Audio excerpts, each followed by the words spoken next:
And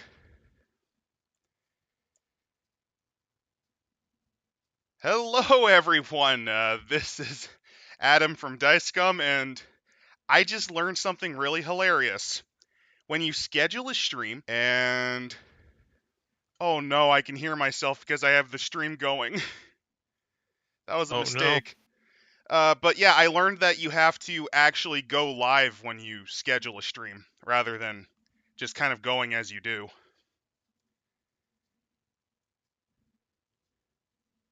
I have a guest with me. Yeah, hi, sorry. I'm Techpriest. We were going to discuss, well, we weren't really sure immediately, but we finally narrowed it down. We're going to be discussing some of the night horror books of the World of Darkness, well, more specifically the Chronicles of Darkness, and to be extremely specific, the vampire ones, because those are the ones that most people have read, and vampire is easily the most popular splat in the World of Darkness.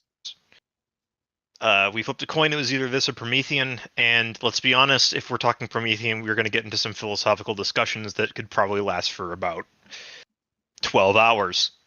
Okay, maybe So not that long, but yeah, it'd be a little more dry. it'd be pretty dry in the concept, like things like the ship of Theseus arguments and uh, whether or not Pinocchio is a good character reference. I mean, that's kind of the whole point of Prometheans, isn't it? Pinocchio syndrome, writ large. I mean, to a degree, but Anyway, we're doing night horrors, in particular yeah. ones that kind of orbit around vampires.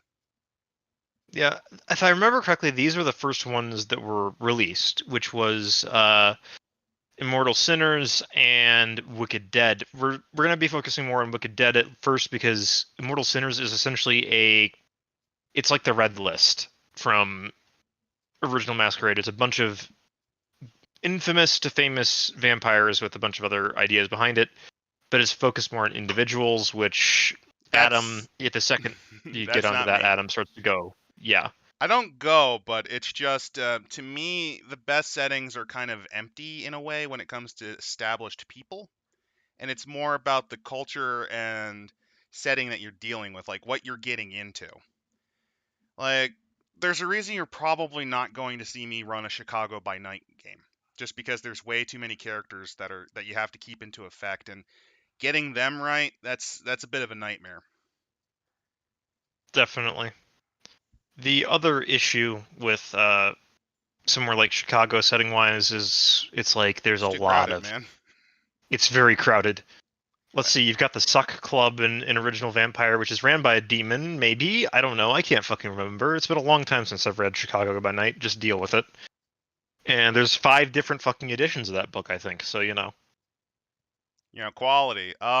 There's also the matter that what I like about Chronicles, and since we're talking about Chronicles in general, I really am a big fan of when they do introduce characters, it's for a purpose. Like Immortal Sinners, actually, it's not really that. There's a couple that were used as examples. I know the head of a Lanctia Sanctum flock is used in it, but his purpose originally was just to show what that covenant was like. To a Uh, degree, and also be a character in the original Chicago book that they did for Requiem for World of Darkness, the new World of Darkness, when they migrated over, because it's actually a 3-4 in that book. You get the World of Darkness Chicago. Well, now Chronicles of Darkness Chicago covers the mages, the werewolves, and the vampires of Chicago. Because Chicago is, well, I think, the third largest city in the United States? That's also the one they wrote probably the most of. Is White Wolf based around there? That might No. explain a lot. A lot of the reason for it is that Chicago had a very thriving goth scene at the time when it started. That would The do it. goth and LARP scene was insanely big in Chicago. And so they picked up a lot of fans from Chicago, and they finally had a couple of people asking, "So what are the vampires in Chicago like?" And they're like, "Well, I'm glad you asked about that because we're just going to set it and we're going to create a book for Chicago then." I didn't know Um, that. That's kind of cool.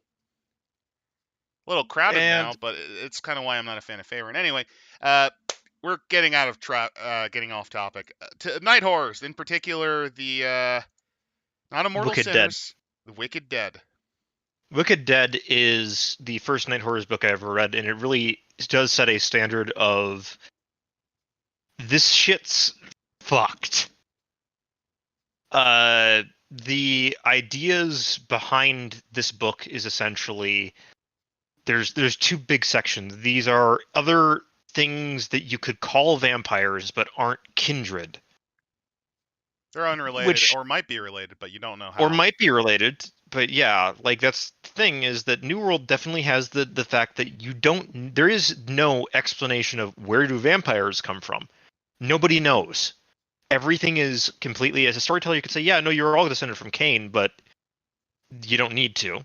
There's the five clans, and then there's a lot of the other books imply that the clans are kind of their own separate entities and vampiric species in and of themselves. It's just that over time and through eating one another, they became what is known as the kindred compared to everything else. But even then, there's like the distinct sub branches of them, I'm and even noticing clans have sub I'm branches. noticing some cool shit.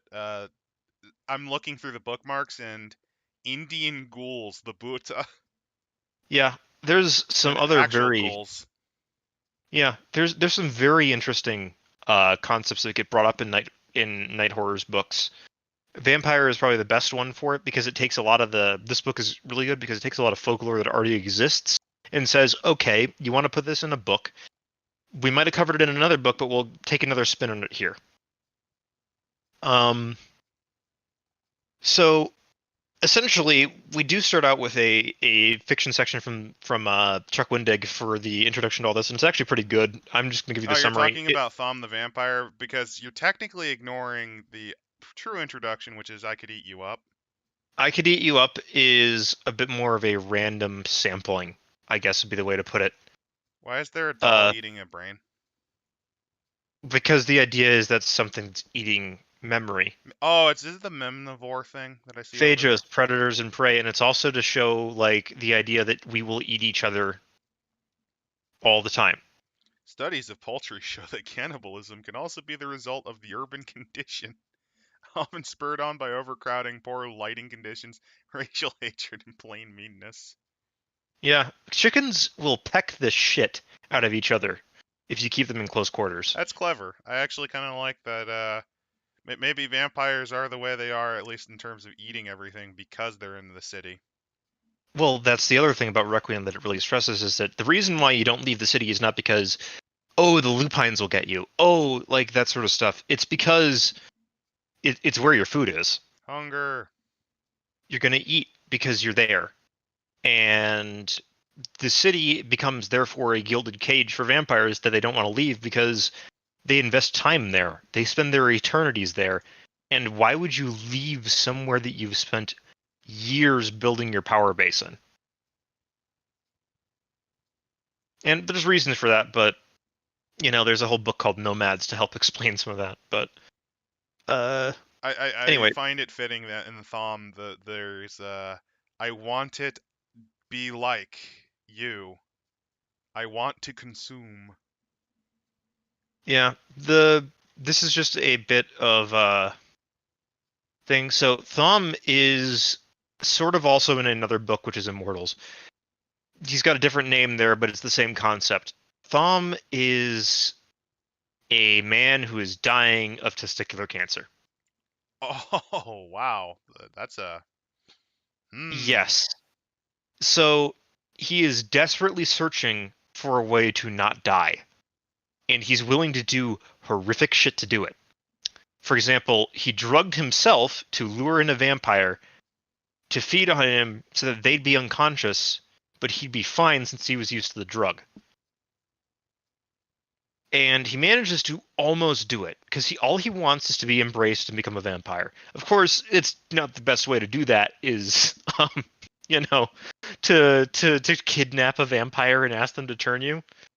Yeah, that's That, asking to die. that's asking to die. But he's not exactly in his most rational state of mind. He almost gets it too. He manages to cripple her. He's got it, and then the sun comes up and she turns to ash. Oops. And the Although my other thing question is is, how he expects to live. How does he expect to do the transition? Because don't you have to die? well, yes, you do, but the point is Oh, is it that because of the Vitae in his blood that he'll drink because or he something? want, well, it's either he could become a ghoul or he could become a vampire. Either way, he's not going to die, and that's what he wants in the end of it. And the possibility of maybe getting his balls back. That's not happening, Chief. That's probably not happening no matter what you do. Well, some blood sorcery might be able to do it, but I don't know if they'd be functional. I Then mean, I again, know in old world you could spend vitae to fix that every night. uh, you can sort of do that in New World as well, I guess, but it depends. So the matter of the cancer almost got me, and it took so much from me. My manhood's gone, you know. Uh, As you do, do, as you Death do. doesn't have to be the end of me. I don't want to be some corpse rotting on a slab, all eaten up by the cancer. F that noise. I got a plan. The plan isn't working out so well. Oh no, the plan's not working out. So Who'd he's have got thought a that trying to take on an undead beast that can rip you apart like tissue paper wouldn't work out so well? yeah. The other thing is that he tries to Does he ever try to uh get kidnapped by one of the gentry?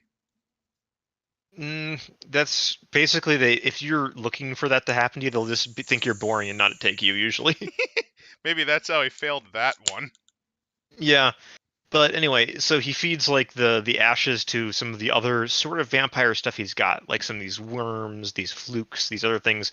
And he's got a big file folder of essentially vampire concepts, like other things that could potentially grant him immortality. So, for example, right now, what he's got is a ticket to Kuala Lumpur, a sketch of Penanggalan, and he's right out there. Oh yes, the vampire whose organs follow its head. Yes. And he basically, yeah.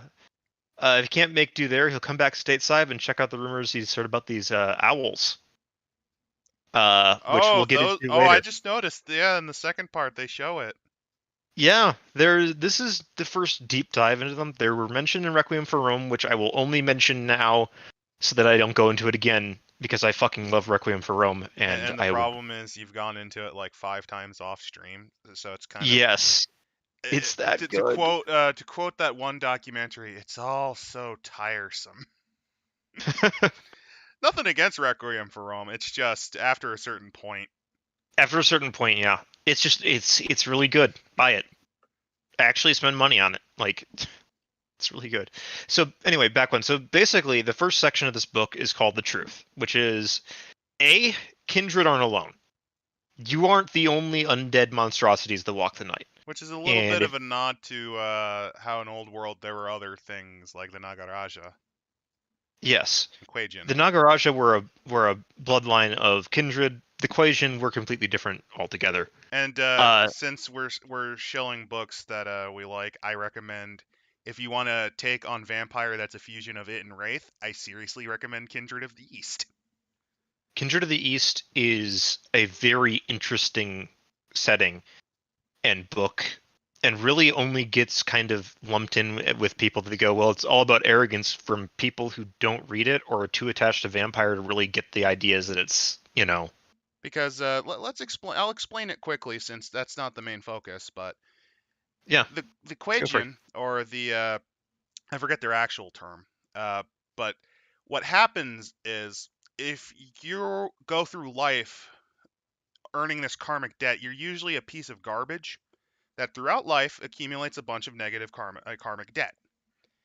Then you die, and the August Jade personage, which is kind of like King Yama, takes one look at your soul and says, "Yeah, you're shit," and he kicks you right back to the material world, to the real world. Actually, it's a little bit different. They're essentially you might have ended up in hell That could also be the under the case. You might have control wound under the up in control of Yama under control of the Yama kings, you might have wound up which in was it Naraka? Yeah.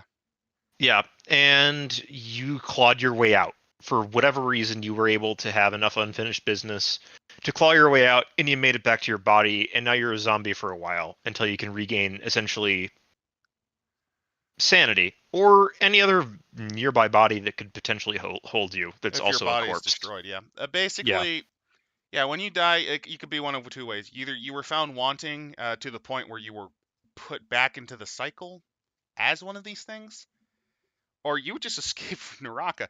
Either way, you have an infusion of a different type of ki. You either have too much yang, yin, or balanced. But really, the big thing is you have a fuckload of karmic debt on your ass, either because you were going to hell originally, or you crawled your way out. And Yeah. your goal is to try to resolve that, regain the karmic balance, and actually move on. Escape that circle. The problem is you have a little inner demon. Rather than a beast, you have a kind of a second personality instead. Kind of, not quite. It's similar to Wraith, where it's that little voice in the back of your head that It's sometimes it's takes the over. shadow. It's like the shadow, and they basically say that this is whatever managed to claw your way back out of hell. This is what was brought out by hell, or basically death. This is your go back survival mechanism, I guess would be the way to put it. It's what your soul most attunes itself to. Yeah, It's not your beast, it's your little inner demon. I think it's called a Poe. it's the Poe. Yeah. The Poe. Well, the And Poe is actually more the again. It's there's some guys that spent like 4 hours doing a deep dive on this. 25 years of Vampire the Masquerade did a whole deep dive on Kindred of the East. I listened to the whole thing. It's very interesting. It's very good. I recommend you go listen to it.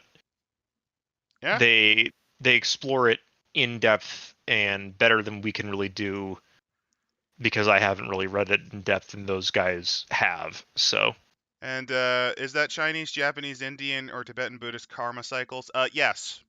yes, just This is a this big is white boy yes. understanding of Buddhism. Let's just say that. It's unintentionally racist in some ways. Yeah, but it's fun because again, you have that It's inner demon. And there's this yeah, there's a second conflict. You're in the material world, and the material world is very easy to be corrupted by.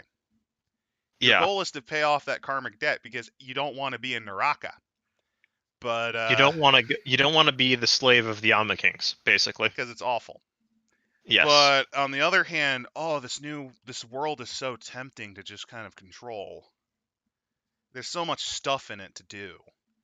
And it's It's about trying to also keep that journey going, it's also the fact that, you're sort of responsible for the mortals around you in many ways, because you feed off of their chi. which you need You, because unlike basically key in the old world of darkness, everyone has it except even spirits do. There's two that don't. Vampires and well, Quajan. yeah. Quajan take their chi. They don't necessarily have to kill people for it. Here's the big difference right now. They sort of work how changelings do in New World, where chi is generated by emotions and other sort of stuff, so they can grab that and feed off of that. So, congratulations. You can just sort of farm a slum, and if you're feeding off negative chi all the time, you can do that. Which may not Or necessarily be great because again, you want to try to keep your key balance about even, yes, unless you tend to naturally lean one way. Like for example, feeding off of negative, dark, mental energies, yin, you tend to usually wind up looking like a zombie. yep. Well, with yang energy, it's more like you become very hulked out, bestial. Meanwhile, though, we have spent probably the last 5 minutes just talking about Oh no, Kindred of we've the been East. anyway. 18 minutes in. Let's actually talk about what we came here for. Yes. Okay. So So first off, Asswing. If you don't know what Asswing are, these actually were also covered in an antagonist splat for Chronicles of Darkness back when it was still New World. Um, Essentially, the best way to describe an Asswing is that it's a Filipino vampire. yep, That's really about it. There's several varieties of them. There's a they're few that entrenched are in like, Filipino culture. Apparently, a president in the Philippines has recently been accused of being one. I would not be surprised if he actually was, to be honest. Also, Um, apparently Elvis might be one. yes, there's a lot of this. It's a very generic term that's sort of a fusion of Christian belief, native tradition, and like other local folklore. It's it's strange. They The cannot subside on animal blood. They have to mutilate people too. it's kind of weird. They even have like a sidebar of where the fuck would they come from? They can be born that way. They could be undead. They could be the grave of an innocent raised from below by a witch. Or it might there's be like, spirit, Daywalker, where you're born from a human with an Aswang as yeah, the mommy or daddy. it's a possessed body. Or a type of larva. Yeah, well, that's from later on, and this is a concept that kind of got dropped in sort of not dropped in second edition. Uh, the larva in this book sort of turned into what the revenants of second edition would become. Admittedly, revenants are much different in second edition, but they're a very interesting sort of take on how a thin blood could work in this setting, and I quite like the concept of the revenant, which is essentially a ghoul or somebody that a vampire has killed through feeding. Essentially some of that curse energy, that unnatural life of the vampire has stuck around in that corpse, and it brings Hmm. it back. It doesn't have a clan, it doesn't have anything like that, but it's hungry and it needs to feed to survive. Most of them don't make it more than a few days. However, during those few days, they can basically wreck any sort of masquerade because they're either basically zombies or they know that you killed them and they're going to try to kill you, and it's often considered a really bad idea to create a revenant. What are you talking And about? Sounds amazing. long living revenants though are like some of the most dangerous creatures you can imagine because they're very very good at surviving with very very little. Oh, another thing about the Oswang that's a bit different is they burn through Vitae quicker because they actually are around the cycle kind of thing. Yes. So uh Wicked Dead, okay, so to understand the difference between Requiem and Masquerade for those that aren't initiated, here's a basic idea of what the difference is in terms of power scale. Generation doesn't really exist. Generation's been replaced with a thing called blood potency, which can fluctuate up and down depending on how your vampiric life cycle is going. For example, a new vampire is blood potency 1, whereas like somebody that's been around for 500 years, they're automatically at blood potency 6. Because Or it's just that's the other thing. Ennui is a problem. yeah, that's the main thing about Requiem is that the reason why you have these societies of monsters is because otherwise they would just kill themselves. That's just the long and the short of it is that you're a monster because you're a monster that seeks the company of other monsters while hating other monsters. It's not a fun time to be a vampire in Old World is it's a curse in Old World, but hey, you get cool superpowers out of it. In Requiem, it's kind of like you're a congratulations, you got dealt one of the worst possible undead fates because eventually you will forget everything you ever were and become an imitation of what you were as you get older and older Yeah, because you lose because keystones. you lose touchstones with humanity, and you also the fog of ages is another thing that basically is the longer a vampire spends in torpor, the more fucked their memories get of the past. It's because of supernatural Alzheimer's. Basically, they get supernatural Alzheimer's because the blood is so potent that it starts to warp your perception of reality. And eat away what you are because in the heart of hearts, you're a cannibalistic beast. Yes.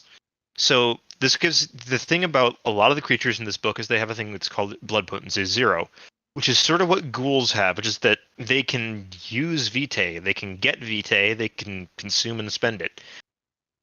But they don't do it the same way kindred do. And kindred in New World are a little bit different than kindred in Old World because they don't all share the same origin. To Yeah, they're give not you from Cain. They're different origins for all of them. yes, they're basically the basics is that you can come up with is that they're all very similar flavors of undead that through time and through eating one another and feeding on one another have sort of coalesced into a whole Tribe of species. sorts. Also, Yeah.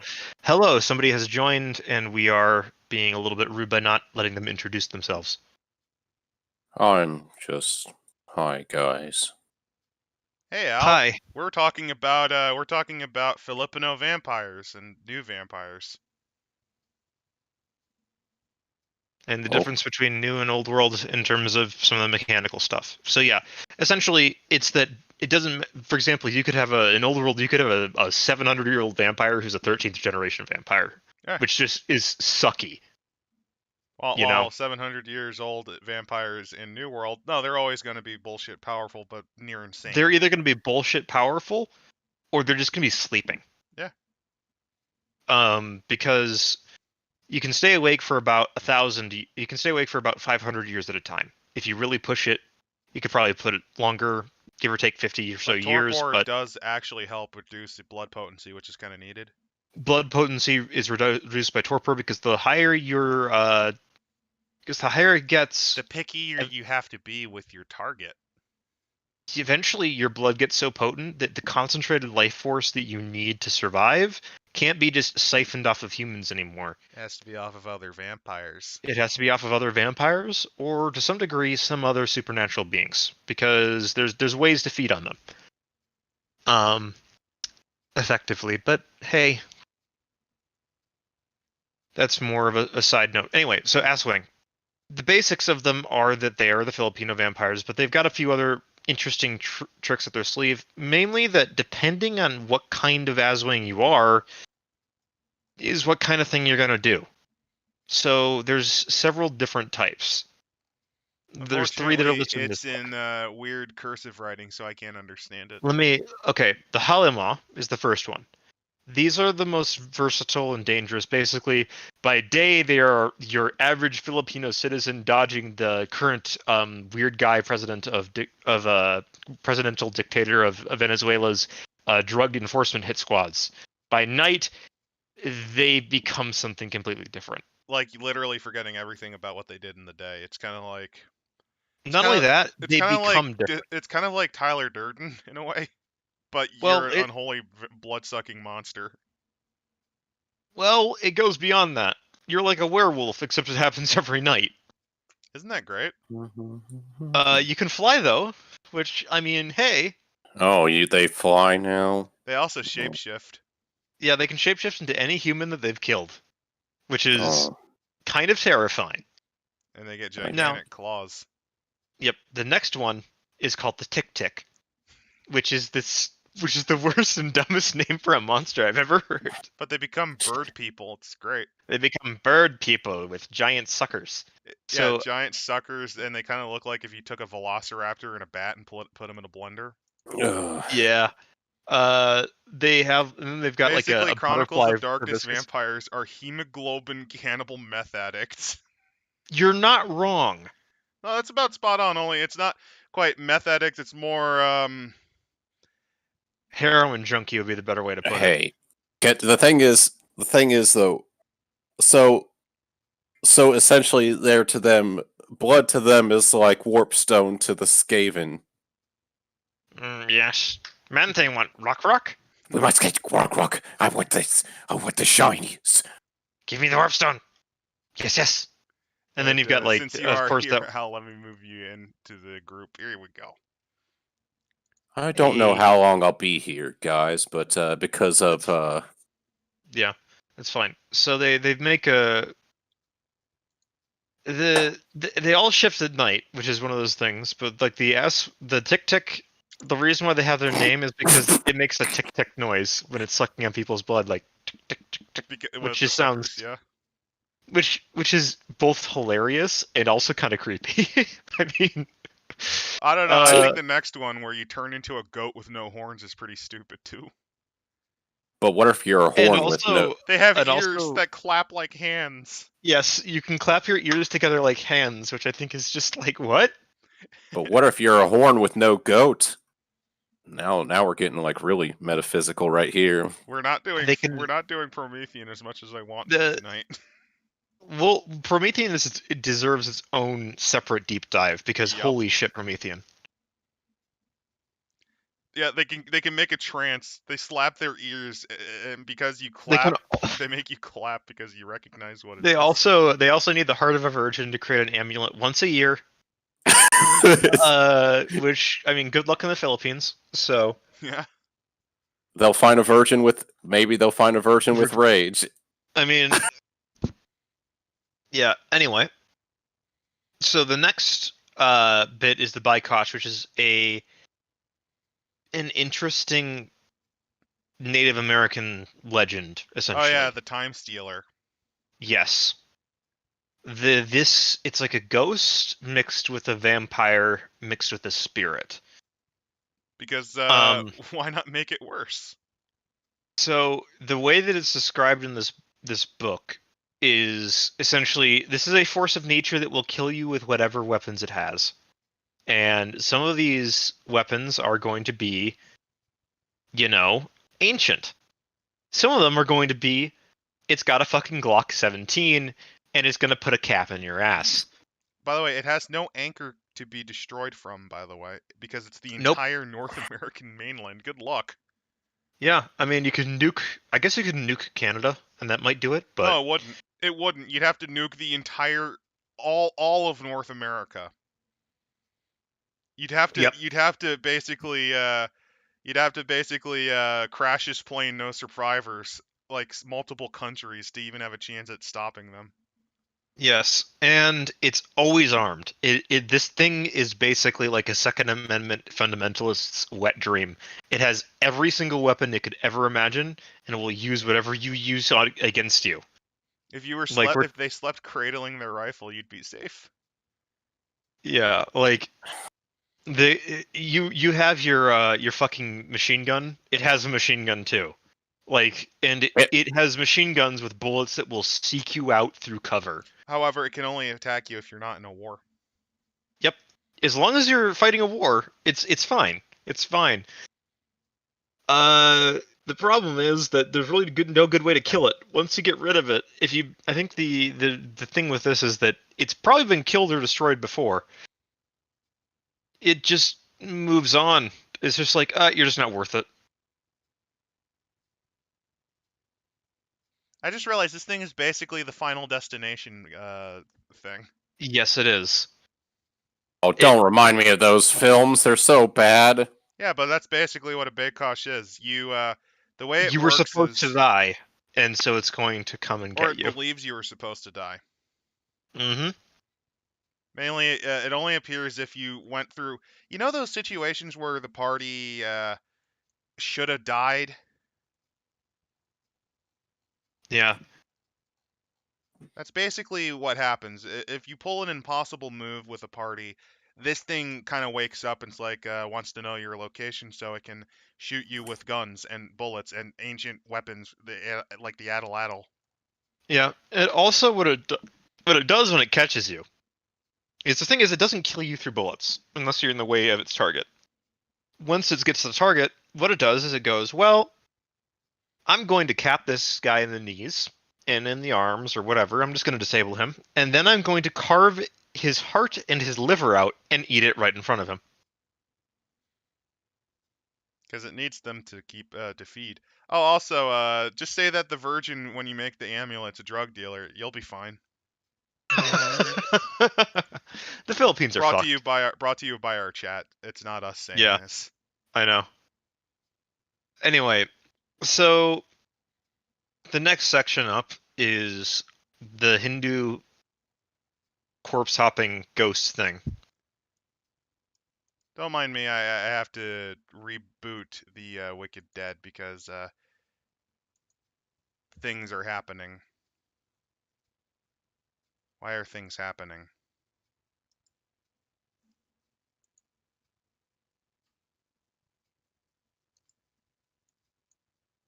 Maybe that'll help.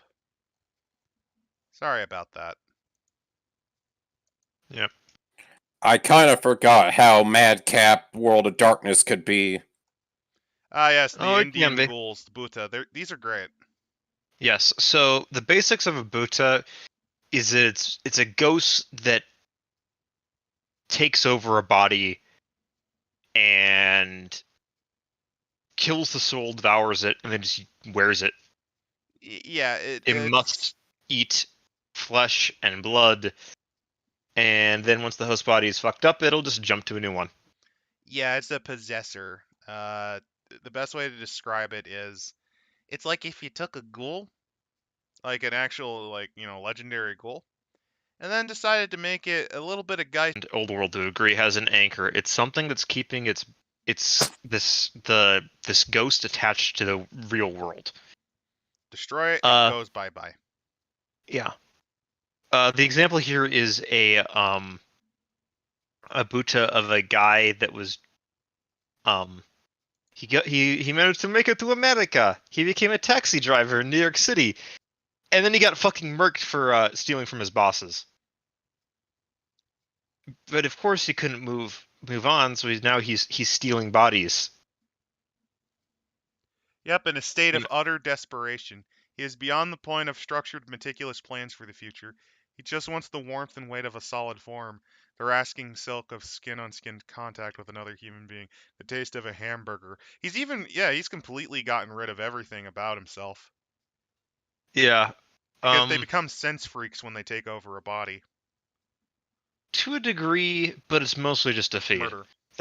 The main thing is that he wants the body because he wants to become human again. And well, hopefully what he's hoping is that he'll get another body that can take it and keep him in there for as long as he can. Because The it main doesn't problem heal, yeah. the main problem is A, it doesn't heal. And B, it Uh, degrades.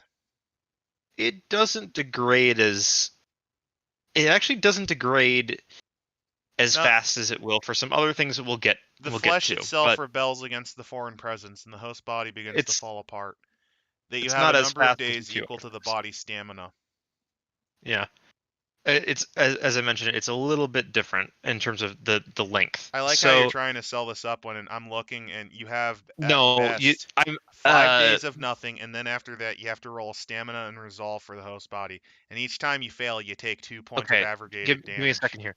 The point that I'm trying to make is that this thing is a bit different than what's going to come later on in the book and how it works. The It degradation. is able to be held off by eating human flesh. Yes, that's the big difference.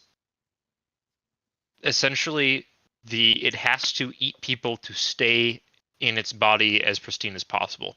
That's why I'm saying it's a bit different. It can actually be human longer. Then we'll get to it later on. We're talking about actual goals, aren't we? No, a little bit different. They're way down in the book. We'll get to them. So Oh, the you're next talking bit. about those owl motherfuckers. Yes, I am. So Hey, those sound. I love the. By the way, there's a reference in the next opening bit to Justin Achille, one of the original writers for Vampires, as one of the DJs at this club, which is just a nice little touch. Are you talking about the Cihuateteo? Yeah. And these are also in Shadows of Mexico, but they're a little bit different in there. They're a bloodline of either the Deva or the Angrel, or both, because bloodlines can be wonky like that. But the main thing with this is that the Chicueto, I'm probably pronouncing this completely wrong, is that these are the witches of Mexican folklore. Oh, yeah. These are not like the bubble boil in trouble. These are, I will find you, and I will have a mask made out of like turquoise attached to a skull, and I have obsidian knives, and I will carve you to death to get your heart for my dirty rituals. And I mean, they open up and describe the story of how they take a woman's baby and sacrifices it as part of a ritual to the jaguar. It sounds delightfully edgy. I mean, these are Aztec-based witches, so Yep. it kind of works. Yeah, they steal children. They sacrifice people. They don't want to die is their main thing. Says the pretty blonde woman's still out there working day selling gasoline and cigarettes, while at night she rides a broom to replace her son. To try to find a new son. So the forearms twist, becoming the avian talons of an owl. Eyes flash gold when they catch the light. Yeah. The main thing. These guys, or are you talking about another owl people? No, like these guys do. They also become like they get owl claws in their forearms, basically. Like their forearms become like an owl's legs. The only negative advantage is because they can regenerate anything too. Yep. Is they take damage like humans, so they're actually noticeably frailer, but they're very frail comparatively speaking. Because remember, in New World, especially with like in New World, and this is in 2E, knives don't do shit to vampires. In New World, you actually have to physically carve through bone and tissue, because otherwise The fact is that you're an undead monstrosity with supernatural powers. You can keep walking even if you don't have a leg. More accurately, you can keep walking even if all the flesh on your leg is gone, because Well, whatever force is animating you is saying, "Ha, keep going." but the thing is, what if a vampire went through like a wood chipper or something like that? If you've That got can enough regen resilience, eventually. you can regenerate. If you've got enough resilience, that is. If you don't, you're dead. Mind you, the amount of damage that wood chipper would do would probably kill you anyway. So yeah. It I still was thinking it's retained like morale. Oh, go on. Yeah. I think eventually after that, there'd be enough damage done. It's like, Jesus, how are you not? If you're not dead, then it's bullshit. Welcome to Resilience 5. It is incredibly bullshit in New World. Yeah, and in Old World, Fortitude was still similarly bad. Yeah. I like to think there's a certain point to where, like, that. Yeah, you can.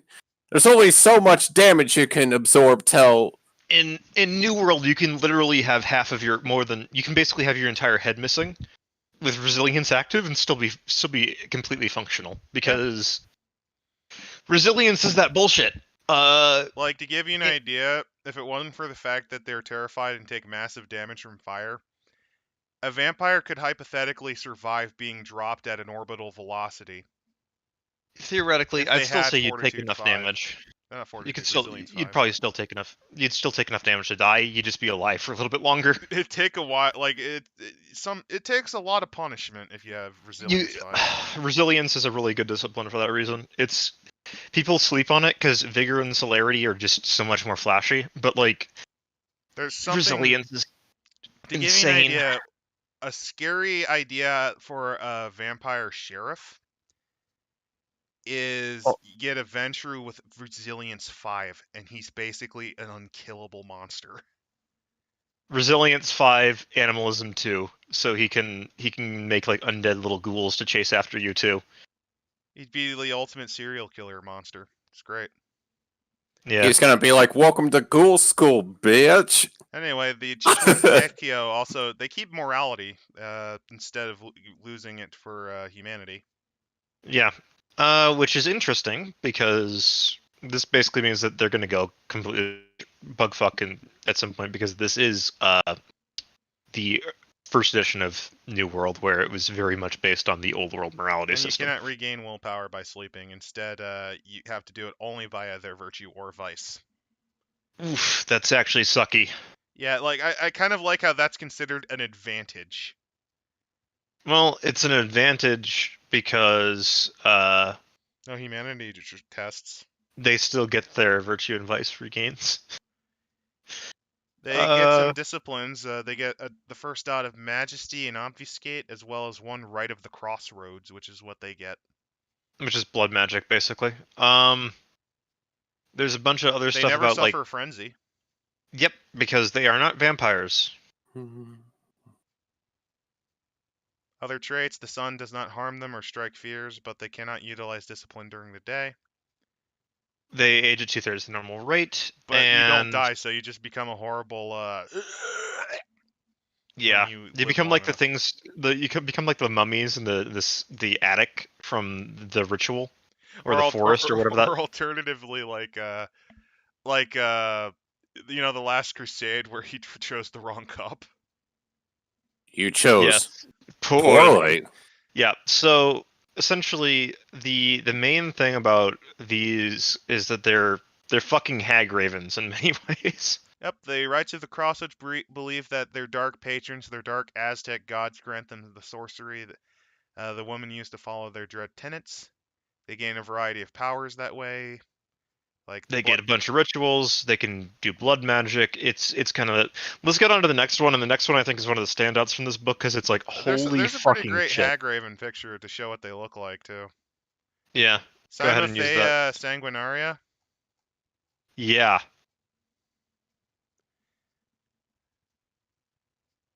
Sometimes the dumb engines of evolution grind out creatures to rival the worst of creatures.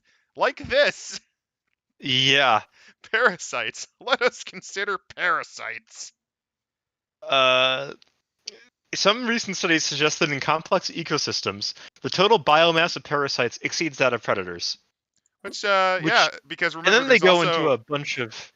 Don't they forget they go there's into a bunch hyperparasites too. they go into a bunch of different types of parasites. So they go into a list of Like like, okay, Toxoplasmoid gondii, which is a type of worm.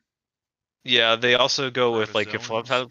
Gephalantanes, and then there's Azamathe, Cynothia exigua. exigua, which we've probably seen pictures of before. You know the It's bug things a that live in the fishes that replace the fish's tongue?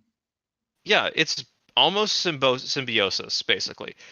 Uh, it's technically parasitism in that really one side is getting the better deal, but it's almost completely harmless to the fish itself. There's also that one weird parasite that infests crabs and make them act like women. Because it uses it spawns with the women to infect eggs. I see. There's a lot of weird parasites. There's also my favorite one, the jewel wasp, which is the inspiration for the alien from the Yeah, yeah. They mention parasite wasps. Uh, parasitoids. They're pretty awful. yeah, I do love some of the comments that they've got on this, which is the crypttube.com. Like it's a cryptid YouTube. Their comment section is just as toxic as real YouTube. Nice. Oh, by the way, Cymathea sanguinaria, worse than all of the other parasites we gave examples of. I love the comments on. Okay, let me give you some of these names for this website. First comment was Mansquatch looking at a parasitical tongue replacement in a human, going, "I'd hit that." There you go. There's number one. That's Another something, guy who's true believer, who's talking about like actual statistics, basically saying this thing is like that fish parasite, it's the size of a kosher hot dog. Then there's Bigfooter 23, which is so fake you assholes believe anything. It's viral marketing. Then the next comment after that, debate rages, but I remain skeptical that Bigfooter's dick is visible to the naked eye. Watch till the end before commenting, moron. You know. Nice. Then there's Bigfooter 0. That doesn't have anything after it because there's Bigfooter 23, so that implies that there's 22 other people with the name Bigfooter on this site. For cryptids, it makes sense because Bigfoot's the Yeah, popular one. and it's a completely different guy. I don't know if this is a typo. Fucking liberal faggot shit will believe anything because nobody's made a horror movie with the last 50 years, the puppet monsters, anything. Or wait, yes, they have. Suck Sam Winston's cock, shitbird. Also, then another elusive cryptid rarely seen around here. The humble comma. It's obviously a real bug. Also, that Stan Winston, you despicable cretin. I love it. And then Felix, who's just Al. I want you to read this. I'm going to paste this in chat for you. Okay, give me a second. Yeah, sorry about that. We a bit of a surprise. You were a bit of a surprise entry. Yeah, we were not expecting you to show up. I'm sorry about that, but that's just how it was. Where is this in the It's kind of like we were reading Inferno and now we're in Purgatorio. It's kind of fun. give it to me Yeah. in Dice Scum and I'll read it. All right. Are you ready? Yes. Wow. It's true. I imagine it. And now there's already a fetish for it. I better quit thinking about emasculation for via vampire, evangelic, videntum. Oops. I'd better quit thinking about emasculation vor via vampiric vagina dentata. Is there? What is this? Is this Tokyo Gore? Is this going into Tokyo Gore Police territory? Well, I mean, the blood parasites. Let me read this one sentence. This Pray shit to God to is save your soul because your body and mind belong to it. yes. This thing is the most terrifying thing in this fucking book by far because it doesn't give a shit, right? Like that's the thing. It's not dependent evil. on natural hot springs. Mm-hmm. It's superficially similar to the fish one. To the like the isopod looking thing. Yeah. It basically it has multiple stages of infection. Monkeys. Common vector. One of them. Yeah, a common vector for infection is mammals bending to drink from warm springs, which remain unfrozen, which makes sense, right? Mm-hmm. Most common among humans is recreational bathing, which allows them to get into the sinuses. The first stage is the first stage where you could theoretically survive. If they catch it this early, you can get rid of it. There's a sense of mild problem is euphoria, elevated mood, manic episodes. Yeah, it starts to basically, until it's it releasing burrows hormones. into the sublingual pocket of your brain and begins metamorphosis. When it matures, it grafts to the host's body and extends its tail through a channel under the tongue into the upper esophagus in preparation for the egg laying coming at the end of stage 1, which is your only hope. Yeah. If you cannot be, once you're at stage 1 is your only hope. If you get anywhere beyond stage 1, you are fucked. And even during stage 1, you still might lose your tongue. The subject's olfactory centers are suborned to serve C. sanguinaria as well, and others infected with the parasite begin to smell extremely attractive. In the wild, infected animals will approach one another even if its normal predator-prey relationships would forbid this, and engage in close grooming activity, culminating in the hosts lying, so their hermaphroditic parasites can emerge partially from the mouth and fertilize each other. Among human hosts, this fertilization more frequently results in spontaneous and to the hosts inexplicable sexual arousal and relations. During a kiss, the parasites copulate. Imagine, French kissing as you insert your two genitalia into each other. That is how C. sanguinaria do.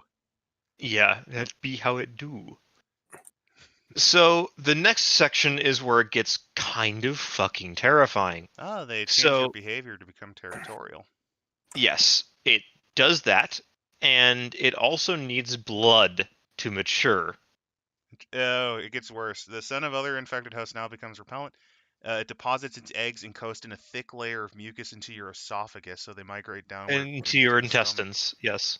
and hatch larvae that themselves parasitize the host for nutrients. They then drive the host to find a secure and exclusive brooding area to eventually deposit them.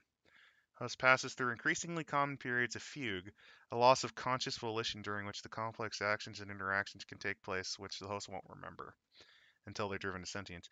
They'll be Basically, you're trying to find people to fuck so that you can kill them to get the blood because you're trying to drink the blood to feed your. Yep, the meals its eggs require to mature and its larvae to grow. Vampiric exsanguination explains the parasite name. The host might bleed a few or as many as a dozen victims, depending on the rate of maturation. By the end of That's stage 2, stage because 2. that's stage 2, it's already bad. This is Wait, bad. do you have to nut or die? No, you don't have to nut or die. It wants you to go and try to nut because that's the way it will get you to bite onto murder things and try to people. eat them so that it can get blood to help feed its young. Okay, so The brain-eating amoeba's merciful in comparison. Yeah?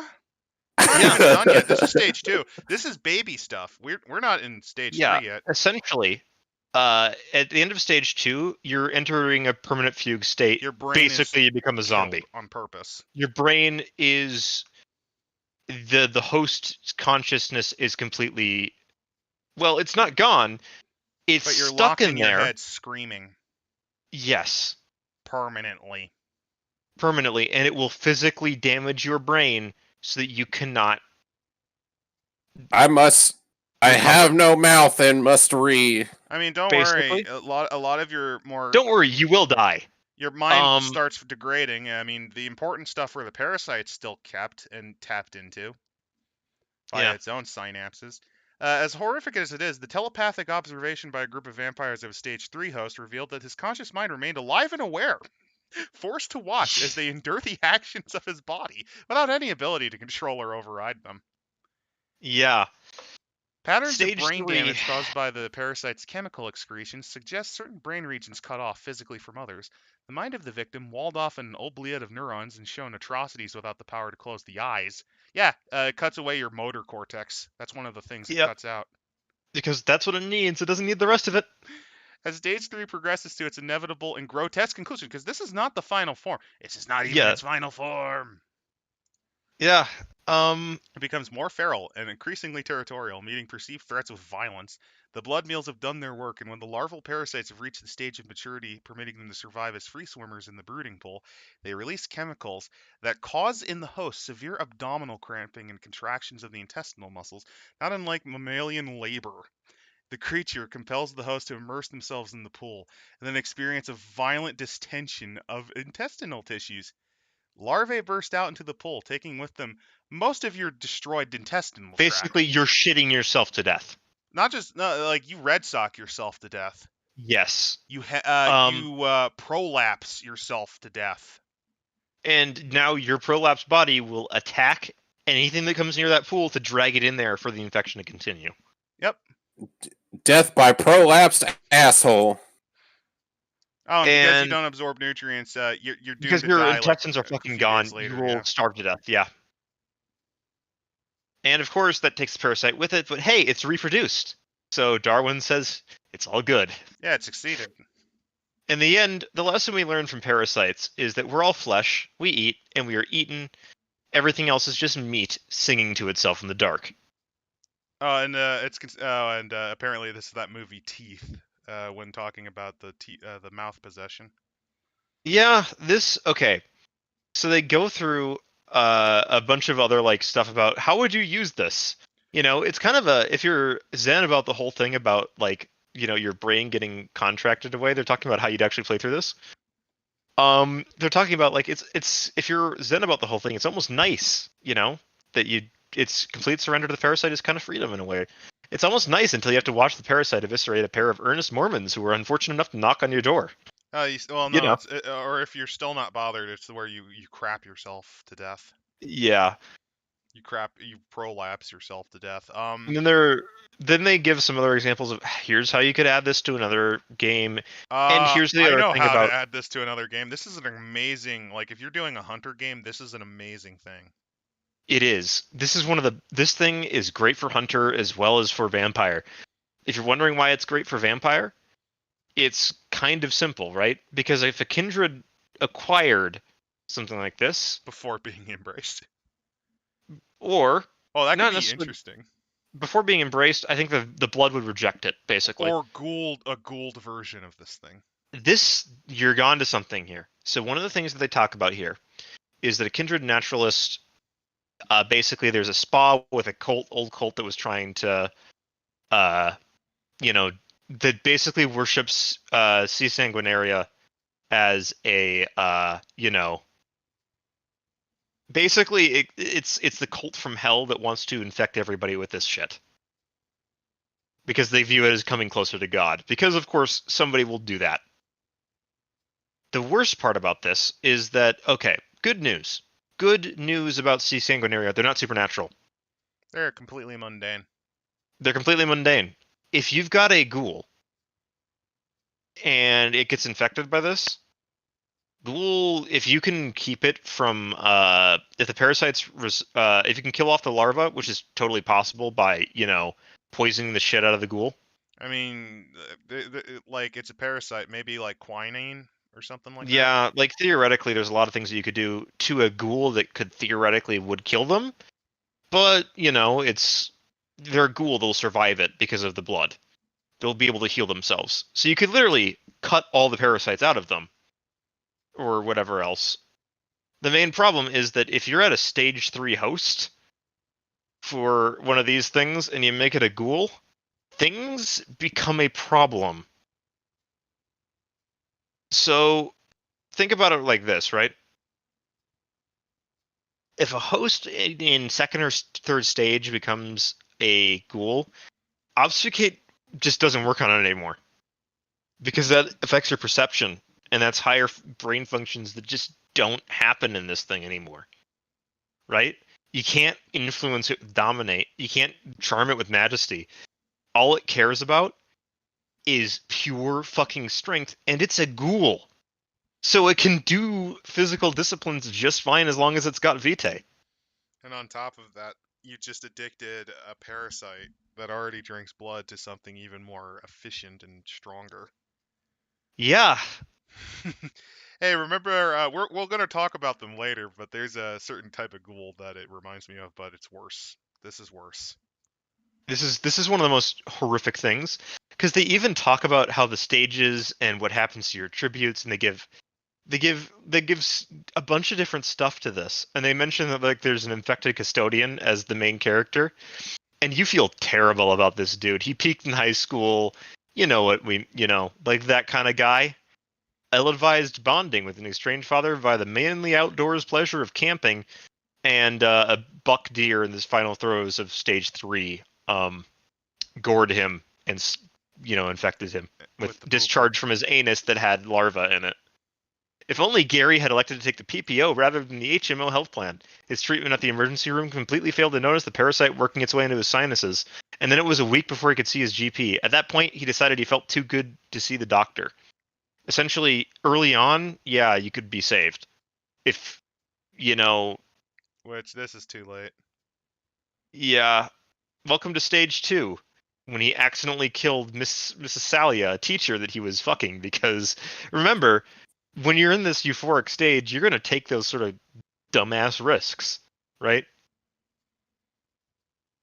He cleaned up somehow and got the body down into the basement, where he sealed in a drum of U.S. government H2O in the form of the school's elderly fallout shelter. And, well, he's trying to figure out a way to create the whole thing into a... he's going to birth the larvae into the boiler, and the tiny parasites are going to go all over the school into everybody.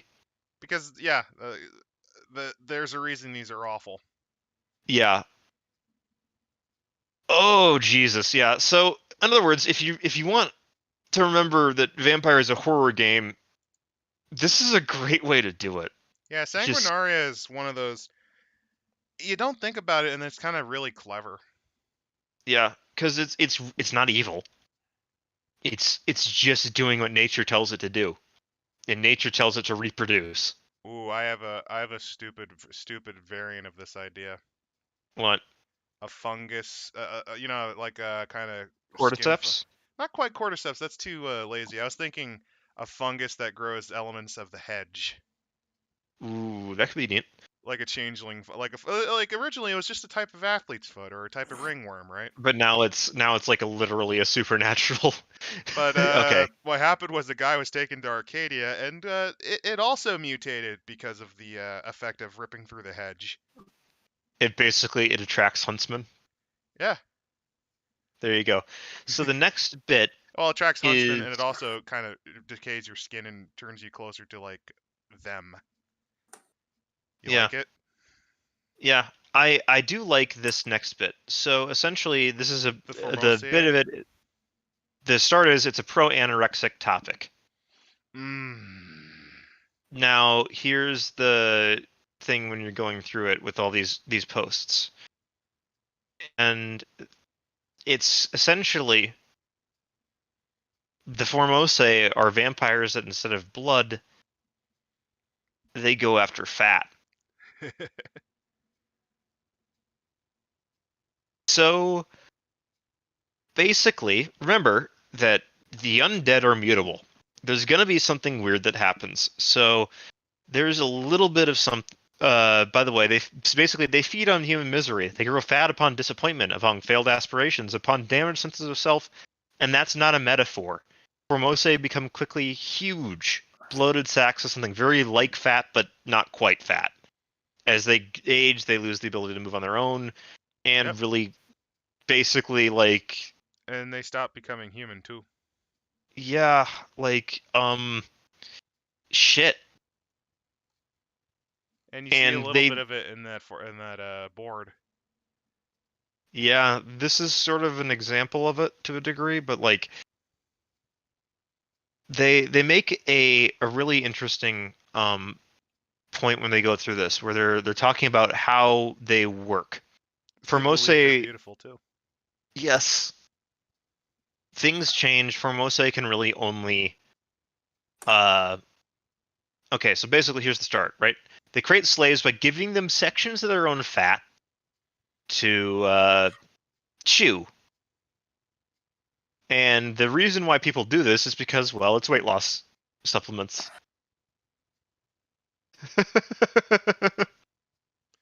So they embrace the victim, right? And it can create the vinculum. They're going to gladly drink the flesh, and they take all that fat to themselves. Yum, yum, yum. If everything goes to the plan, the priestess or whatever this Formosa, they get thin.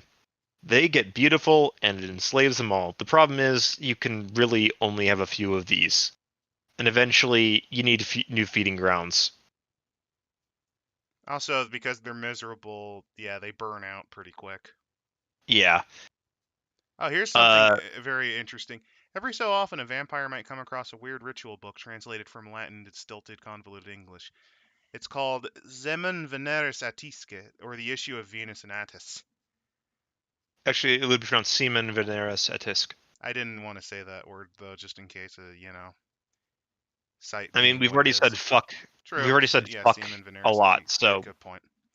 Hidden beneath the it's a medical liturgies term. about disappointment and revenge, sex rituals for castration and maiming willing victims, a narrative unfold. Basically, these things came from the cult of Magna Mater.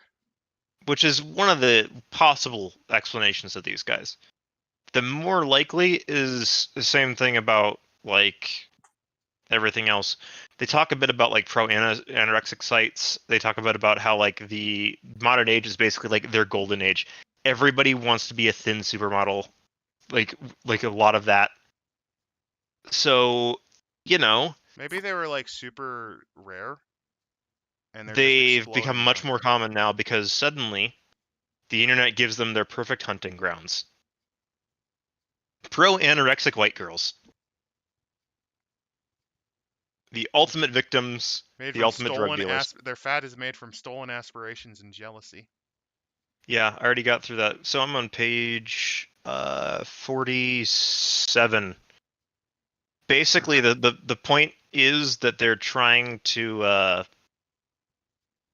they basically create, there's like a queen and then a bunch of harems, right? So the ghouls are just as loyal and just as bloodbound.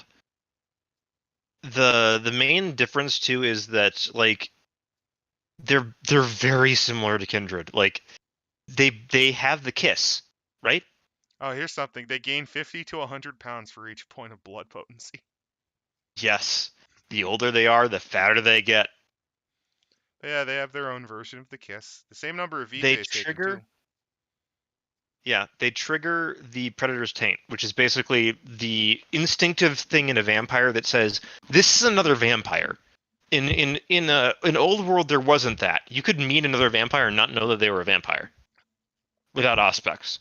In New World, vampires when they meet each other I know. instinctively know, and at least in the first edition there was actually mechanics for, do you freak the fuck out because of this? Does your beast respond in a way that says you either need to fight or fly? Which became a headache mechanically speaking, so they sort of got away with it in second edition, in that you don't have to roll, but the beast can be used to inflict like Vampires conditions kind on of. I others. still kind of have an issue with the way Requiem is. Since we are trying to sell on Chronicles, I will say the flaw with Vampire, if you're mostly interested in it, to really get the most out of it, you have to read both first and second, because fluff-wise, first handles it a lot better than second. First is It's basically kind of going frustrating. right from Masquerade third edition into the first edition of Requiem. There's been no bridge time. There's not a bunch of other lore for Requiem. They're having to build a world that is very similar but different as quickly as possible and as effectively as possible. And They have that to try to they sell worked on you that. The on mechanics, not so much, though. the mechanics of first edition Chronicles is rough. There's a lot of holdovers from Old World of Darkness that didn't really need to be there. And a lot of weird There's ideas they tried to incorporate that just made the gameplay worse. Yeah, but there's a I, lot of other good ideas in there, Oh, like the idea of Al, you're just a gonna say flat something. dice pool system. I feel that something's tearing my soul away.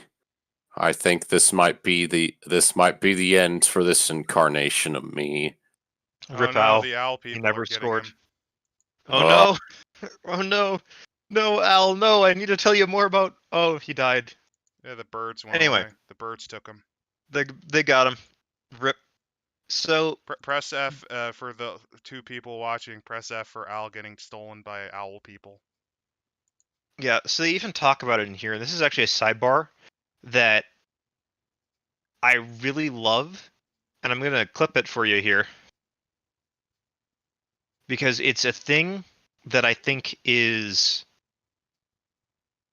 I would call it the essence of Requiem in terms of origin.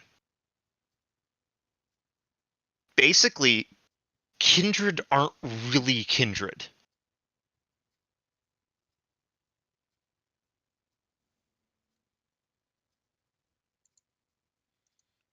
I'll read it out loud for those of you who are not familiar. The thing about kindred, it's not really being kindred.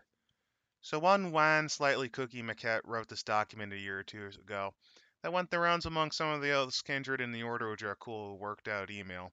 While a lot of it wasn't really relevant to a lot of vampires or even a lot of the maquette actually, and some of it was really surprising, one of the things she said, this one little maquette, in the middle of all the Nico quotes and navel gazing, was that vampires of the five clans aren't actually the same thing.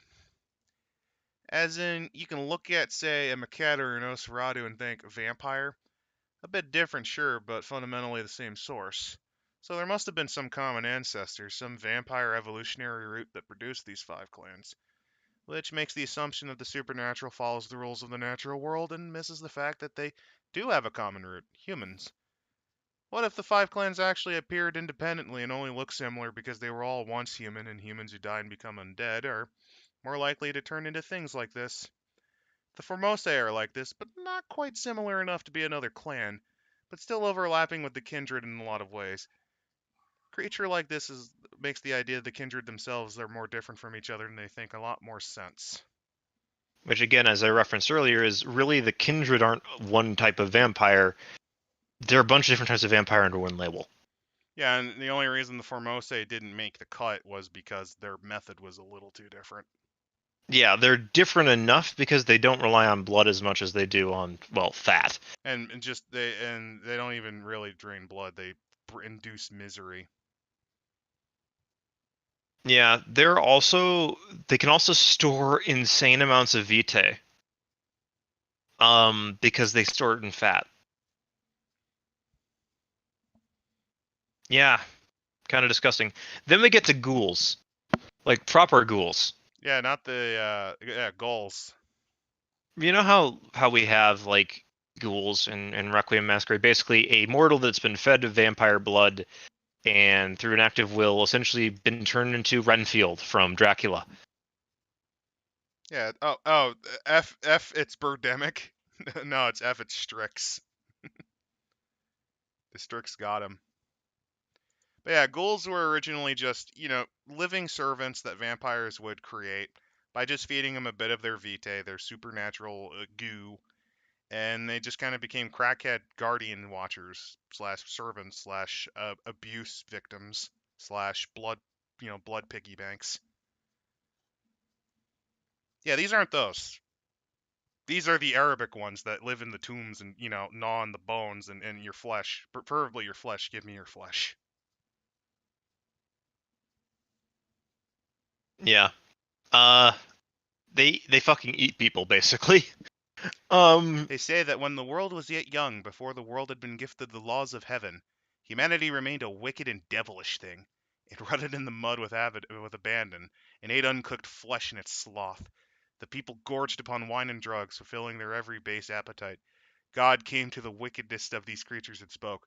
Without guidance, you have become the most wicked creatures, lower than even the serpents that drag their bellies across the dry earth and whisper its lies into the ears of children.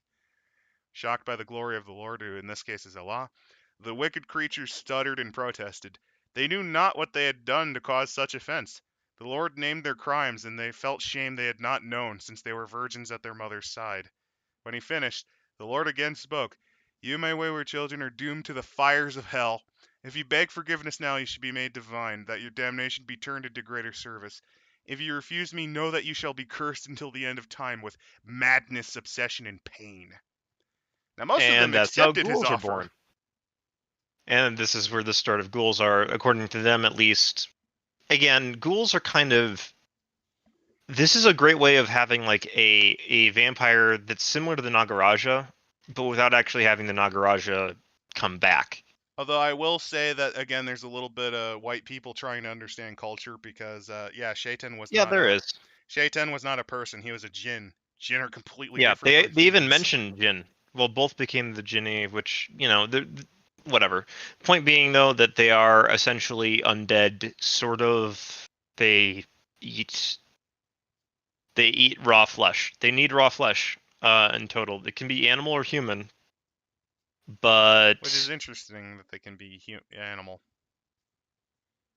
of course, human flesh gives you more vitae. There's and they have also to eat. the ghouls can reduce their enemies into unthinking animals because of the wild ride. They have Yeah, the beautiful stranger, the wild ride, so they're temptresses. ghoul occultism. Yeah. So basically, the ghouls have a couple of interesting abilities they can use to basically lure people in. The example character is basically like a cursed human, that sort of thing. But then, like, again, the main advantage of ghouls in terms of if you're ever wanting to run a vampire game is that they are a really interesting take on something you think is familiar and then just turning it on its head, Yeah, like you know right? how Nagarajas just need like a pound or so of flesh? No. You have to make a will save or you're just gonna gorge like endlessly from fucking midnight till the dawn on Yeah, human flesh or animal flesh. Just has to be raw. yeah, A ghoul cannot be made a ghoul, obviously. yeah. They're also not addicted. They cannot be addicted to vitae or have a vinculum. Yeah, they They can't actually drink it either. can't They get sick. drink it. They get sick. Same thing with like normal food. They can't eat it. Uh, they're very similar to Kindred in that regard, and it's actually quite interesting in that They also don't fall into torpor, by the way, when they're knocked to zero. which means that they might eat vampires. Yeah, I mean, like, imagine you knock someone down to 0 wounds and they just don't give a shit. Yeah. Well, no, they just die. Yeah, they just Uh, straight up die. Well, actually, when they lose their last health level to aggravated damage, they explode into a bloody mist, which finds its way to the location of their last meal where it reforms into them. they regain all their health, but their vitae pool is reduced to 0. The only way that you can kill them is by doing Ambushing them that, when they're finding asleep. their and then while they're asleep, drag them out and setting them on fire. Isn't that Good great? luck doing that as a vampire. Yeah, because again, these guys are also pretty cursed. So I'll let you do the Jiangshi on your own. I'm gonna have to take a short break. Fair enough. Uh, So the Jiangshi. Kind of a take on Equation in a way, but probably let's see how they go. Thrall of Succubus, that for rare and unusual books, here was regularly dispatched to domains the sun made inhospitable to his mistress. Rare printing of a Chinese encyclopedia, basically the origins of the Jiangxi. Desiccated, fetid creatures with long limbs, papery white skin, and carrion breath haunt the villages of East Asia. The Koreans call them Gangshi, and the Japanese Kyonchi. The Chinese whisper of the Jiangxi, the hopping corpses. So, unlike the Kuei-jin, you actually hop around like you actually do the hopping like they do in Legend. Uh, their forearms and hands twisted in the bird-like claws, skin covered in a thick fur of white and green, and mouths filled with shark-like teeth from which they hang small chunks of uncooked flesh. Pretty horrible. Locals who have claimed to see them describe their eyes as filled with baleful red flame. My question is, do they have the little ceiling talisman? Some of the living explain away that Jiangxi is an invention of peasants. Like the ghosts, Shang-Chi can move unseen, can travel instantaneously from one place to another, are incredibly difficult to destroy through mere physical attacks, and tends to haunt specific areas or people. They have to consume blood to survive, incredibly strong and fast, and have a beast. The Jiangxi tend to hit all these notes, blending the ghost story with a vampire. Extremely specific to the lore of China and Japan and Korea to lesser degrees. But East Asian communities all appear all over the world. In the world of darkness, their monsters can also come with them. The procedure that leads to their creation is decidedly a product of Chinese approach. Jiangxi appear and then haunt locations that, if not in China, Japan, or Korea, possess strong ties to it. They're kind of warning. Basically, they threw away what made them human. So, in this case, they Jiangxi, to become one, you throw away what makes them people. And they don't necessarily lend themselves to being protagonists because of their, well, think about it like this. Do you want to play a Jiangxi where you have to hop everywhere? Because that's kind of how not they only locomote. do you have to hop everywhere, but the requirements to become a Jiangxi are pretty fucking twisted to begin with. Yeah, because It's basically Chinese ritual magic that they need to get yeah, certain things done. The if I remember correctly, this includes like you have to be a virgin, you have to have like all these other things going on. You need or either that or they need the heart of a virgin, one of the two, because there's probably difference in the creation rituals. Jiangshi that becomes kindred immediately gains blood potency 1, gains a clan. Oh, you can become a kindred, by the way, as a Jiangshi. Yes, this is actually something that's quite interesting. In second edition Requiem, there is a bit of a setting about the triangle, which is like the Raleigh, which is in North Carolina, and it's like basically a connection of like these three big cities with big universities that have this. There's a Jiangshi. There's a sixth clan there, which is the Jiangshi, which is essentially, if I remember correctly, their disciplines are obfuscate, like celerity, and I think vigor. And then they get the ability to like also place mold places that with Vitae that they can then scoop up and use as like extensions of their will, things like that. Yeah, that's it's a a bit very different minor from how template. they handled it here, though, where you just Yeah. become That's part of that clan. That's different because here's the reason why, right? So remember how I said, and that even mentioned earlier, that vampires can come from a lot of different sources? This means that there's basically more than one type of Jiangshi. They're basically, it's the same name, but it's different entities. They can't be shackled by the vinculum, by the way, and they can't be eaten by diablerie. They gain a dot in either celerity, resilience, or vigor. Okay, so the other thing is, think about the reason why these Jiangshi are able to be embraced. They're basically revenants. Yeah. They basically turned themselves through ritual into a revenant, which is why they can be embraced. And it even mentions they're easily overwhelmed by their lower soul. Yeah. It's sort of like a nod. This whole section, honestly, is a bit of a nod to Kindred of the East, but also a bit of a like, we're not going to do a Kindred of the East book, guys. Like, so here's the best you're getting, dude. Yeah, like if you want to play them, here you go. But like, we're not going to go too deep into it. There's actually I'm a little bit wrong. There is a sort of side splat in Immortals called the Purified, which are sort of like which are closer to the East. old world. Yeah, Kindred of They're the East. They're very similar to them, and that might be the better fit. But they're sort of a side note. They do gain special powers, by the way, for Jiangshi. They can buy new ones for 12 experience points too. I think you lose them if you get embraced, though. If you choose to embrace. Yeah, like again, creatures have the ability to be embraced or whatever, brought into basically put whatever the hell that vampires are in World of Darkness, the Kindred. At least, the Kindred. They're sort of similar, but also sort of different. Yeah, like these guys can shift into Twilight. Yeah, like these guys, though, are completely divorced from that. They come at vampirism from a similar angle, which is basically transforming yourself into an undead monster through a corpse. Basically, you have to die for this one. Oh no, it wasn't the Strix that took them, it's the Jiangshi, because they can turn into birds. Demon birds. Oh no, Al's been abducted by a hopping vampire ghost. That's all covered in green mold. No, his one weakness. Oh no, he's gonna be forced to drink kombucha and read Confucian literature. Confucius says, big tits with no axe, heart is empty, or something like that. Whatever, Confucius say that ass was fat. Confucius say, you don't think it do be like it is, but it do. They get Mask of 1,000 Faces, so they have a lot of abilities to create illusion masks. That's pretty sweet. They get a few weird stuff. Yeah, again, they're kind of the catch-all for a lot of East Asian spiritualism, and I kind of like that because the example art they have for him. The example art and the example character for this, they're both great. He kind of reminds me of Mr. Hyde, like the old 40s Mr. Hyde. Like the black and white Mr. Hyde in the movie because of the teeth. Also reminds me of Jaws from James Bond. Oh no, it's brain-eating vampires.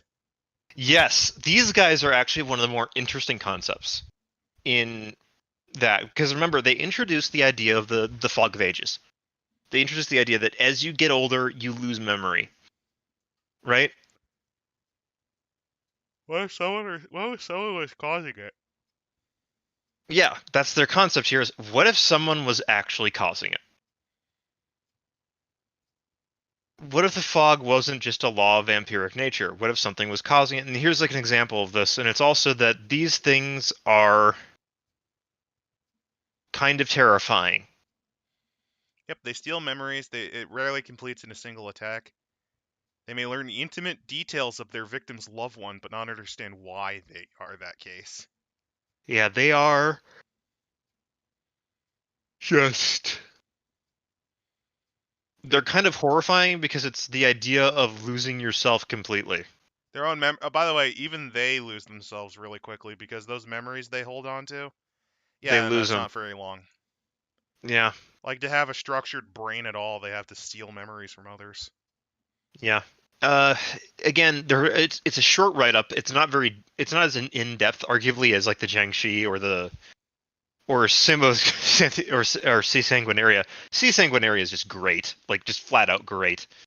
The next one, actually, Penelogans actually get a very, very good flavor write up as well. But you also forget that once all your memories are taken, you become one of them.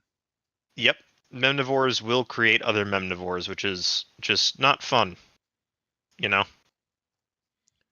Yeah, but the Penangan, Penagal or whatever. Penangan. I don't know why they. Because then they pronounce it correctly. Maybe it's because I think Penangalan is the plural. Yeah. If you're And wondering, yeah, they have the floaty organs too. yep, so they actually have a whole thing where they get disciplines. They can buy a lot of the same disciplines that a vampire can get. To create them is basically they get dexterity or presence. They get 3 dots in disciplines. They have 1 dot, but they lose vitae faster, basically. Oh, and they Which makes also, sense. whenever they feed, they get a horrible disease. Yes. Remember the Mystics of Bali movie that was on Best of the Worst? Yeah, for those of you who don't know, Penangan is I think a Malaysian vampire who Indonesian, Malaysian, where Malaysian. they're completely normal during the day. During the day, they just do whatever. But at night, they hide their body and their head flies off with all their organs attached. And it's also the things that they feed on are pregnant women and children. Yeah, they mostly go after those. And they will suck the baby out of your womb.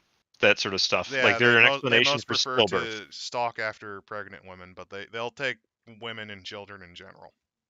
They're basically a folklore explanation for stillbirths and miscarriages and things like that. I have no idea how you got the idea that this was caused by a floating head with vinegar-scented organs, but hey, there you go. Well, maybe the first Penangan was like a very distraught woman having like a paralysis nightmare. Yeah, I think sleep paralysis can explain a lot of weird shit. So they get like a shattering cry. Yeah, they get some really cool stuff. A lot of screaming. Essentially, here's a cool thing that I'm sorry, but Penangalan can also they have the lunacy effect that werewolves do. yeah. They also they go into like okay. Oh, they the do base drink vinegar through intestines too. That's how they get the smell. Yep, they have to have their vinegar or preservation stuff. Like the reason, however they like preserve the body, the method of preservation leaves a taint of some kind, meaning that they always suffer a -1 social dice pools Because with they dealing smell with a bit living. funny. Because they're a bit funny. They have no humanity-based dice pool cap and social interaction while in human form, but they can't use their social skills at all while they're a floating head. I don't know. Come on, imagine like knocking on the door with your large intestine. Hello, have you come to hear the word of our Lord and Savior Jesus Christ? Well, that's what they scream, and it's like, oh yes, I see you do. I'm a Jehovah's Witness. Now give me the child. No, I'm a sovereign citizen, and hippity hoppity, your child is not my property. A sovereign citizen Penangalan could be very fun. You have violated the NAP. Suddenly the head comes out and it tries to strangle you with its intestines. Or it just screams really loud at you, breaking all your bones. It just rees. It's just reeing. about they get- how it's an admiralty court. The fringe means it's an admiralty court. you The United liking States is a corporation. you like Stuff like you that. liking the Penungalon soft sit. I think that's a fun one. So another thing that I like here is that they even talk about, are they kindred? Because And that's a big thing about this book. Like, about are this they? book is, are they kindred? Would you count them?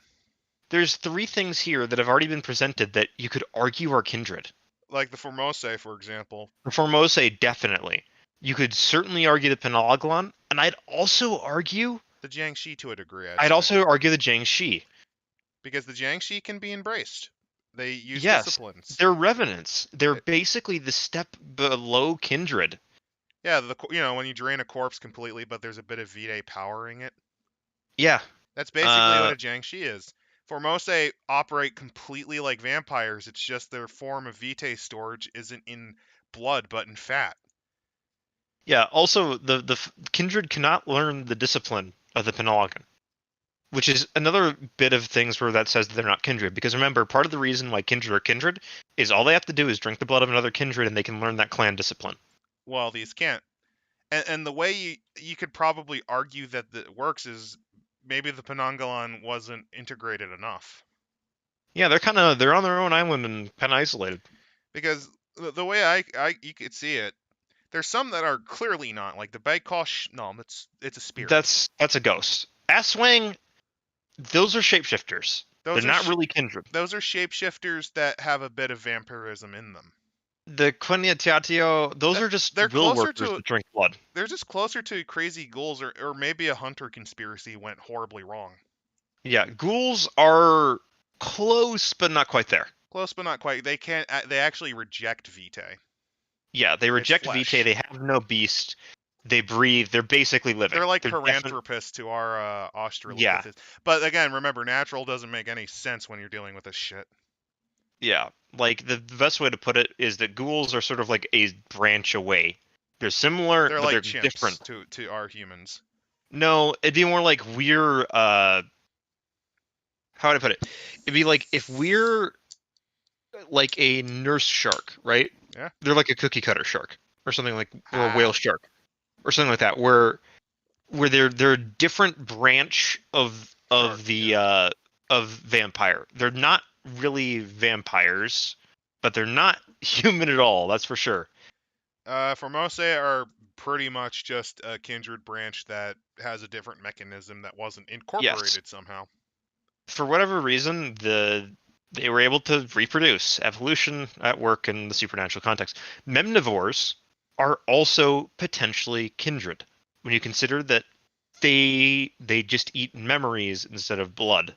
Actually, you could argue, because we're going to get into them eventually, but you mentioned, it mentions in this book that that vampires might just be Strix that have bound to bodies. That's very much implied in the background lore for Requiem for Rome. So the best way you could describe them is Formose are just a different tribe of Strix that came up with a different method.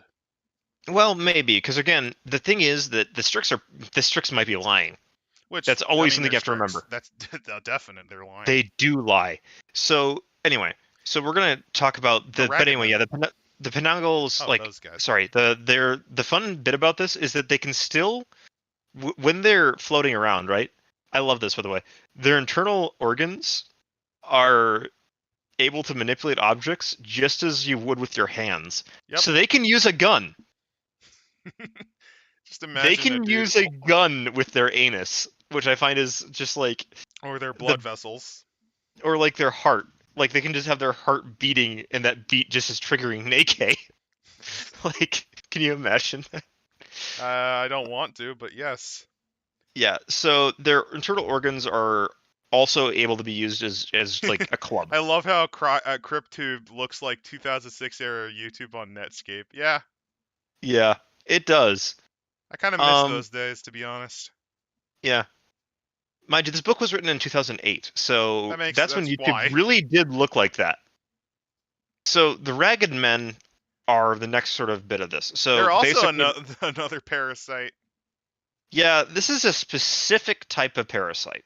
Like, Microscopic larva. if Sanguinaria is a naturally occurring monstrosity, these are a supernaturally occurring monstrosity. They're typically imbibed by homeless people, indigents, and the very poor. When drunk, the larvae lodge in the throat and stomach. They burrow into the flesh and begin to transform into their next stage, a tiny nymph form with many wings. Transformation causes the victim throat to become incredibly irritated, resulting in great thirst and terrible racking cough. They're driven for fluid, typically leading to more larvae. As the pain becomes more severe, they seek out some kind of treatment, move along other people's cities, seeking charity, alcohol, or medical attention. As they do, their coughs expel the now fully grown nymphs. They then have a lifespan of only a few hours, but that's enough to land on the skin of other victims. They seem to be able to select healthy people and its suspected subjects more appealing to vampire tastes.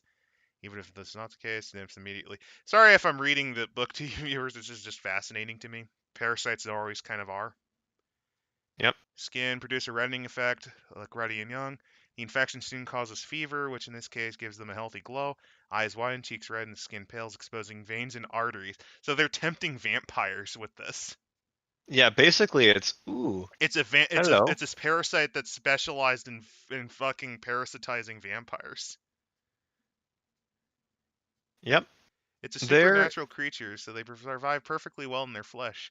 There they sit and grow, feeding off the blood the host provides, the vitae. To ensure an ample supply, the presence of worms drive the vampire to constantly be hungry. Yet for all they drink, they gain a minimum of sustenance. They fall into frenzy often, due to anger as well as hunger. The worms drink and grow more. They also fight until only one worm lives to take the nourishment. It will remain in the belly of the host, drinking and growing for up to a month. At the end, the worm can be up to 30 feet long. Basically, imagine a magical tapeworm.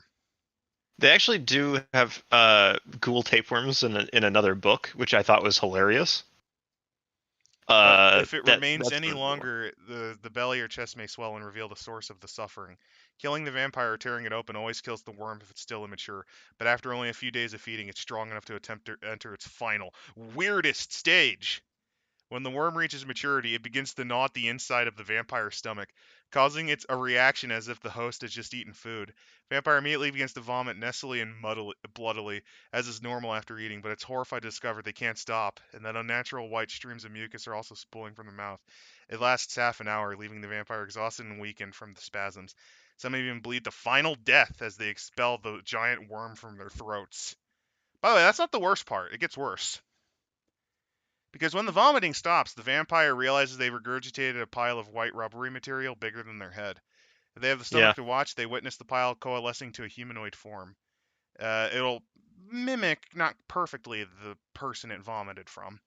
Same height, weight, and body type, it remains nothing but a gooey mass of white-yellow tubes resembling coiled rags. The arms and legs stick out in humanoid patterns, but are in fact weak, fleshy tendrils. And at the top of this form, where the face should be, a massive sucking mouth rimmed with hooked teeth exists instead. They need to feed. The membrane homunculus only has hours before it dissolves into liquid and dies. It needs to feed as much as possible and quickly, and then reach the body of water for its final transformation.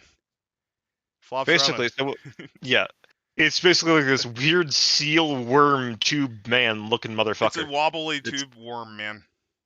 yeah, that's like wacky inflatable arm man, but Releasing the it fertilized eggs because it sucks up a fuckload of blood because it needs it because of yeah. fertilization purposes.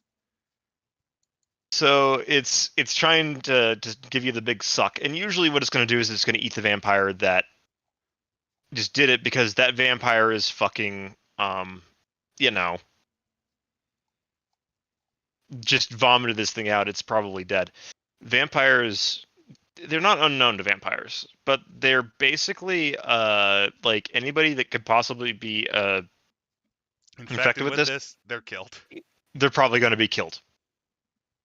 Um, and some vampires think this is a religious thing, like a wonderful religious experience, because this is their beast, obviously freed from them, thus proving the power of God. Oh god, I can envision a crazy Lanctia Sanctum cult based around this thing. Yes. So, well, less around this thing and more around the idea, because then there's other vampires that see this as, this thing is your punishment from God because you weren't true to the words of Longinus. Those who come to the latter two conclusions often kill themselves after eruption or adopt such dangerous behavior that their death soon follows. Basically, that either the beast or if you think that it's your punishment from God, you just fucking off yourselves because you've really fucked up. Well, there's also the matter when you describe the first where they see it as a gift from God. It kind of reminds me of I've been reading Alien comics. Particularly, I've read the kind of unofficial sequel that was the end of Aliens before Alien 3 kind of came in to ruin it. Not that Yeah. honestly that comic wasn't that great if you really I think mean, about it. Aliens 3 was fine. It's just, most of the problems with it came from the cuts. It came from the cuts, and honestly, I think it's not a good decision to take that kind of earned happy ending and just instantly Yeah, snap it in the first 10 that's minutes. true. That's true. I mean, if Hicks died, that'd probably be okay. If it like, Clemens, the doctor man that Ripley got with. Yeah. If you replaced him with Dwayne, I think that would have worked. Yeah. Like Dwayne and Newt are alive at that point, and Ripley dies, but Newt's being kept by that one, crazy prisoner man. That's all you'd need to do to probably save Alien 3, to be honest. Because a lot of the negative fault is it comes after a really high act, and it opens up by just kind of taking that feel-good happy ending with a fucking hammer. But anyway, Yeah. Actual topic. In the Yeah. comics, there's a cult called the Cult of Incubation, where Yep, that want to be it's infected by the facehuggers. wonderful They facehuggers. see the alien queen as a kind of, I think they call her like the Night Mother or something. Yeah, So that's kind of what the Ragged Men are, at least to some Lankia yeah. Sanctum The members. the ragged men are also like they make a point that life finds a way, which is that basically because there's so many kinds of blood sucking creatures, this thing is still rare, but like the creature is basically somewhat recent. It's only really appeared in the last millennium, which basically says that it's a recent mutation of whatever the fuck happened. And the most dangerous thing about it, again, is the fact that it can create a massive fucking blood hunt among vampires, potentially breach masquerade stuff. Especially since when it's in its penultimate form before it dissolves into jelly in the water, it kind of goes around murdering everything for blood. Yes. And they have a very horrifying picture of it. Yeah, it's trying to give him. It's trying to give this one chick a kiss and/or rape her with tentacles. I can't tell which. Well, it's not. No, it's just exsanguination. I can't tell if that's blood or like tentacles coming out of her mouth. This might be the vampire that's vomiting it.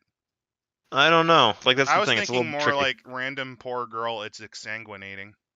Yeah. Essentially, Life, as the they next say, one. finds a way. Oh yeah. Yeah. The next one is the last one of these. This is something that's sort of vampire-y, but it's not really. This It's is more of a device.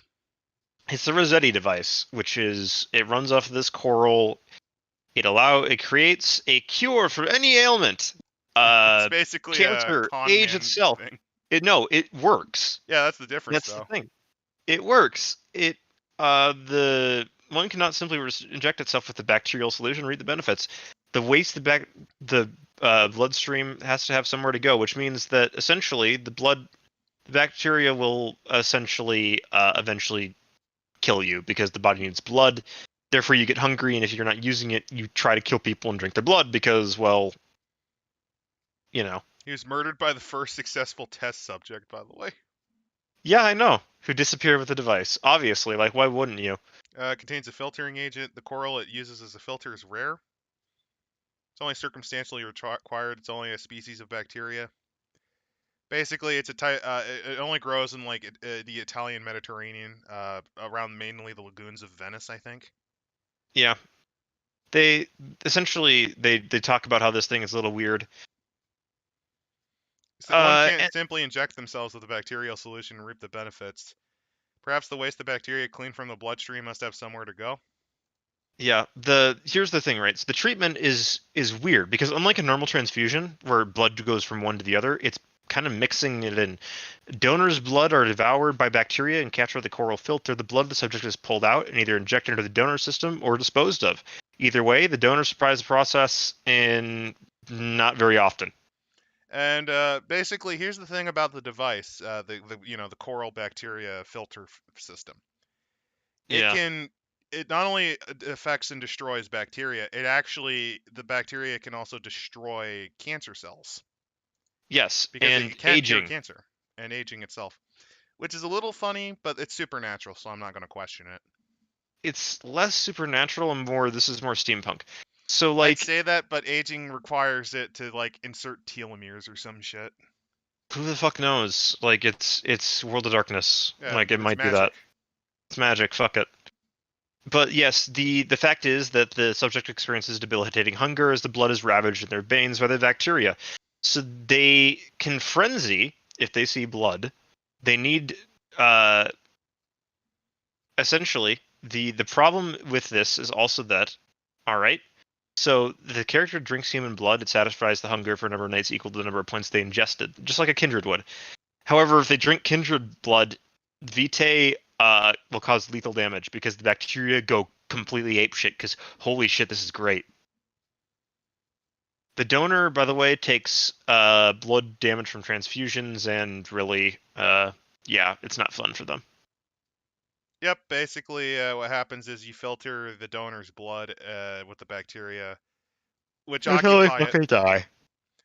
Oh, well, it gets worse because the bacteria can clog up your veins and arteries, causing you to just stroke out and die.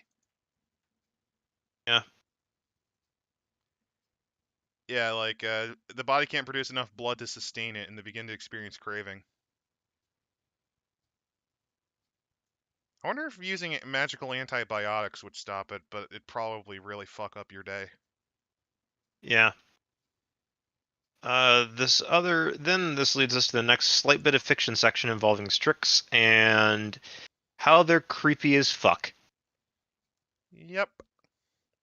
I mean, they also have like Draugr as a thing too. Okay, so if you remember whites, which is what happens when humanity hits zero. Yeah, where you basically become the beast. Go. That's the term. The Draugr is the term for New World of Darkness, and Draugr are also a little bit different than whites in that Draugr can be actually somewhat intelligent. There's some that turn into mindless beasts, but there's some that just turn into pure predators. So, for example, a careful predator would be something that can pretend to be human long enough to grab a vampire, drag him into the alley, and then diablerize them. Yep, Revenant goes on a bloody rampage is easy to spot. One that finds a niche and sticks to it's easily found. Yeah. If the Draugr isn't causing breaches to Masquerade, why kill it? Generally, a lazy Draugr doesn't cause widespread death. Yes, Princess Primogenitor of the city respond. Yes, say the Hound and Sheriff, the coterie of young kids rank and file, and they vow to stay out of the hunter's way. Any of the vampires may give critical reason for the answer: danger of the herd, attack the moral hunter, and so on. The real reason, the highest truth, is simply this: it could be any of us, and we wouldn't want to exist in that state. Basically, the reason why Draugr are killed most of the time is because it's basically out of mercy. And also, just realizing that could be us, and I don't want to live like that. I don't want to live like that. That's awful. Now, that said, there are plenty of kindred that try to cure, air quotes, Draugr from being this, but it usually doesn't work out for them. They Careful. cannot. They actually have some level of control over their actions. It's only purely by vice, though. Yes, this is actually the only part of this is part of the holdover again. They cannot pass for human either. That's the thing. Vampires might see them as low humanity kindred, which is very different from no humanity kindred. They are no humanity kindred though, which is why they're so dangerous to other kindred.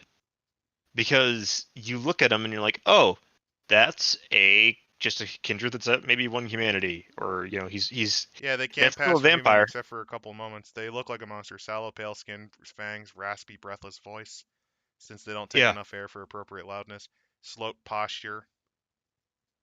yeah. Like basically, the Draugr that can just barely keep some of its faculties going. Yeah, some of the examples are pretty great where they talk about like how a gluttonous Draugr that's a careful predator will try to drink from different types of victims instead. And if he can't, he'll just gorge himself then. but otherwise he's going to try to find new things. You know?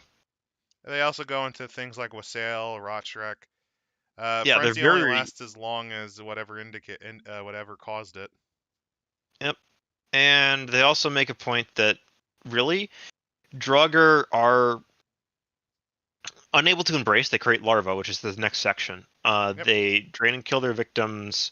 They have the ability, sort of, to cooperate with each other. The best way to consider Draugr is that this might be the original way vampires were.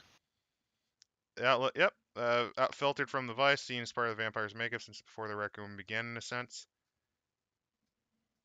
For example, a man who was decent and generous, virtue of charity, but who is impatient and snaps at people seen when they seem obtuse, vice of wrath. If the man has embraced the beast as vicious, cruel, and impulsive, it might be easier to enter anger frenzy. If he goes on to lose Yeah, humanity, he becomes more impatient as their humanity fails until he begins snarling at everyone, which happens more frequently. And when they become a Draugr, they just go blood crazy. blood for the blood god. But a So Draugr whose patience might have been vice might have been sloth yeah, might just actually be kind of functional. yeah. They're more likely to be functional because they literally don't want to do anything. So the main thing with like Draugr also, it depends kind of on clan, because the effects of going into becoming a Draugr can have various effects due to clan. So for example, Venture Draugr are actually a little bit easier to interact with other vampires. They just get a -1 penalty instead of a -3. The problem is that they basically are like stronger dog can't attack. Like if it's -2 to attacking a vampire of higher blood potency than the Draugr, which okay. But the As point being though that Yeah, it this doesn't is take like, much for him to feel provoked, granted, but the opinion of other kindreds is he's losing it, not he's lost it. yeah, Basically, there's one of two ways. Either you completely fall apart psychologically and you just go pure vice indulgence. yep. They'll catch on, but the careful predator For a maybe, while, yeah, they can hide what they are. yeah, And like then they move on to another city and then something else is happening, or they just kill whoever they think can do it. So so essentially rather the than whites, just kind of forming and they instantly become murderous monsters. No, no, no. It's entirely possible as a vampire have a party. intelligent Draugr, yes. You run across. Let's. Okay, I'm just Here's one envisioning. of the examples. Let me give you this example that they've got from the book, right? Well, I was gonna make up my own because I think it's funnier. Okay, imagine Oshkosh, Wisconsin by night, or Pierre by night. Let's Pure go by night. All right. Pierre by night. So you and your small vampire girl, you're like one of a couple in the city. There's not even Yeah. really a prince. But there's this one guy that's well known. He's been around for a while, since actually the city was kind of founded. And he's respected for his age, for being out here and braving the wilderness in the gilded cage. Because holy crap, this guy might be strong. No, no, no, no, no. That guy is a Draugr. The other Yeah. vampires don't know this because his vice was sloth, and that's why he never moved on to the bigger cities like Rapids. Yeah. He just stayed there because it was easier. Yep. Just to wait until the new guy came in town and just kill him. But he comes off like he's been around for like 100 or so years in this state. I mean, he doesn't interact with people, mainly because he knows if he did, he'd get killed as the monster. Like, if I talk to them, they'll know I lost it. That Yeah. could be something interesting. Your respected town elder just no, he's not respected. It turns out no, he's a fucking monster. He's a fucking monster, yeah. The other one, I like this one as well, right? Uh this is an example. The characters are taking a train ride across the country. At night, when they emerge from the cabins and move about the train, they meet another kindred. This vampire, a maquette, is quiet and unassuming. He's definitely crazy, but he's not violently insane. So, hey. The thing is, if you snoop in his luggage, he's got a collection of blackened and twisted metal in his suitcase. Wreckage from other trains he's derailed before, and then he has feasted on the dead and the dying that come out of it. Which I think that's really great. But yeah, like how they act depends varying on clan. There's a couple of other example like ones in the book. Larvae are basically But like actually, here, for those curious, if you're wanting to use a Draugr in New World, or you want to introduce a twist on White in Old World, rule of thumb: if their vice or their demeanor is one more often than not expressed via a form of frenzy, they're gonna be mindless. yeah, If it's not easily expressed, they can be careful. yeah. Anyway, larva. Larvae are interesting. The main advantage of larvae is But by that the way, larvae are basically the fun fact, they actually go over the 7 vices. yeah, and how they work. Yeah, I wanted to leave that for people that would Yeah, get I'm the not book gonna to tell see, anything. I'm just gonna say they have a version for the blood crazy monster, and for the and careful then for predator. the careful predator, yeah. You'll have to read that one. Sorry guys. Because we're getting into hour 2 of this, so Let's do larva. let's do larvae. So larvae are essentially what the writers were trying to create revenants, and they hadn't quite got that there. Where basically they're botched embraces. It's almost like I don't know if any of the few people watching this. Hey, I'm gonna tie it a little bit into Prometheans. It's kind of like how mockeries form. You mean Pandorans? Pandoran / mockeries, yeah. I just call them mockeries because that's kind of like they're based on the mockery of what they are. Yeah. The other thing is that Draugr can't make Draugr when they try to embrace make these, which I guess makes Make these sense, or but revenants maybe. yeah, like the reason when they made revenants is to try to make these things a bit more playable. And also less of just one note things. Because the thing about larvae are that they are completely mindless zombies that drink blood. Which You you can can't embrace really. them. Yeah, you can. Any kindred can actually embrace them. They feed them at least 1 point of vitae. They spend their dot of willpower in second edition. That's humanity, and they're elevated in. Or, um, if a larva can remain extant for 100 years without meeting final death, it might have a chance to elevate itself. Basically, it's going to become a true vampire. It might not have a clan, but it still becomes like cognizant, which basically means it becomes a revenant. Uh, Larvae don't have clans. And when they can be elevated, they do not take on the clan of their sire. They take the clan of whoever adopted them into being kindred, much like revenants. The basic way to put larvae is that they're sort of the attempt to have a combat thing that you can kill, the minion vampire, basically. That's part of the reason why they're in this. They're a great way to show how revenants and the like can work, right? And also the fact is that they're sort of like zombies, so that also gives you that advantage. Um, the other thing is that they're not totally beasts, but they're mostly beasts.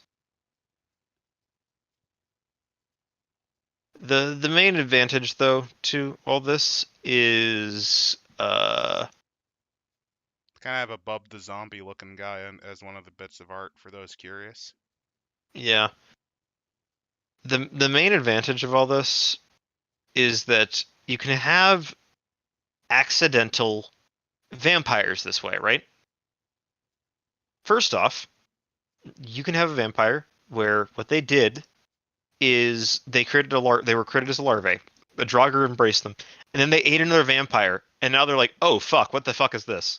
Like, I don't even know what my name is. I don't know what any of this shit's What going am on I? anymore. Because that's the What the thing when fuck a is? larva, or I guess in this case, a proto-revenant. I'm just gonna call Yeah, them revenants. F it. Um, yeah, a revenant, and at least in this kind of 1E case, they lose all their skills and abilities and what they knew. yeah, It's just the only things they have are stuff related to fight or flight. yep, If it doesn't involve that, no. They might remember how to use a pistol, but they're not going to remember how to do taxes. yeah. And they might not remember how to reload a pistol. They only know that pull trigger, make thing go boom. Yeah. And they tend to frenzy really easy. Obviously. They have blood potency 0. But yeah, if they live long enough, they can become vampires. They're like, wait, what? Why am I chained to this bed? Why am I chained to a bed? Why do I have a name tag on that says "little bitch"? Or a UPS worker. Like, is my name UPS? Oh, I just came Because up with I'm this. up. I just came up with the saddest idea. Yeah. A Draugr, no, a larva, or in this case, a revenant that wakes up. They're part of the Drauggr's little horde. Yeah. That's a. And they're probably going to be eaten by the Draugr. If they escape, though. They have an interesting story to tell.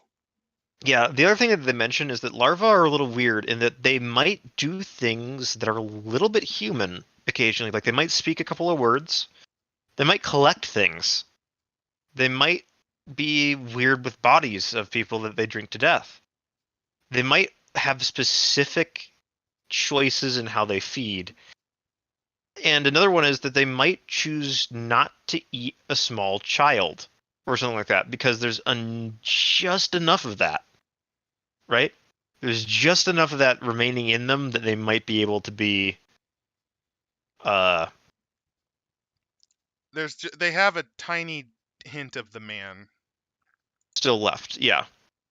And that's kind of the saddest thing about it is because they're really botched vampires.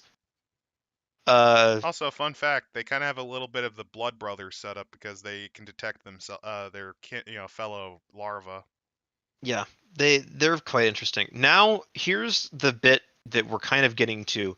These guys, before this book, had some basic rules and a couple others, some mentions and a couple others. And this is where, like, basically the mask came off. And they are incredibly important in the history of Requiem, in that somebody sat down and looked at these guys and said, this is what we should focus for second edition. I am all of this. I am none of this. Today I am a fat man. I disgust myself. The shirt on my chest can barely contain my girth. I sweat. The sweat smells of garlic and oregano. The breath I take are labored, great squealing wheezes. I taste vomit. My esophagus starts to break down. I cough off bits of throat tissue every time I bring up a mouthful of spit and phlegm. Before this, I was one of them. Beautiful, hungry for blood, green eyes, red hair. By the way, the handwriting completely changes on this. 1,000-mile stare. The color of I can't read that fancy cursive. Before I squirmed into a skinny, rat-bitten man who slept on the streets. Before him, I wore the skin of an old woman. That is from the point of view of the Strix. Yep. They're probably one of the better night horrors that have ever been made. The thing is that they were in first they showed up in Requiem for Rome. I'm not going to go any more into that because I know that you'll just fucking dip. But they were also no offense, viewers. It's yeah. just he's gone over Requiem of Rome 5 times for It's so good for like it's 8 so hours good. though. So like I don't want to be part of hour 20 of the of the philosophy. This is why this is good and this is why you should play it. Yeah. Which don't get me wrong, I liked Old World's take on Byzantium, but sometimes I just want to play Ugg the Magician. Ugg the Magician is amazing. In Stone Age Croatia. I want to play Ugg the Magician in Stone Age Croatia, please. Ancient Mage is really good. So let's get through the Strix then so we can actually dip a little bit into that. So the thing about this is that they even reference to a degree the creation myth of the Julii from Requiem. That's the thing where one of their kind, a lord in a long-forgotten clan that called itself the Founders, sought to save his kind. There was a Strix there, on the brink of starvation and dementia. The Founders' lord collapsed. And before the parliament of fiends and wept tears of blood, the last drops his body contained. The birds watched as his forehead touched the fallow ground, and his lips weakly worked the dust and ashy earth into his mouth as if that would somehow sustain him. He begged them for help, and help they did. They entered the Founder, black shadows squirming into his mouth, his eyes, his ears. It gave him terrible pain and great pleasure. When they had finally found a seat within his unliving body, they whispered not into his ear, but in the deepest pockets within his innards. We are your beast, the want and the need. We are the desire that tempts your denial. We are the truth that defeats the lie. You are no longer human, so you no longer must act as a human. The Lord wept, and the voices continued. This is our gift to you. Do not disappoint us. The Lord staggered into the night, a terrible hunger within him, rattling his ribs like the bars of a cage. He was hungry. He was damned.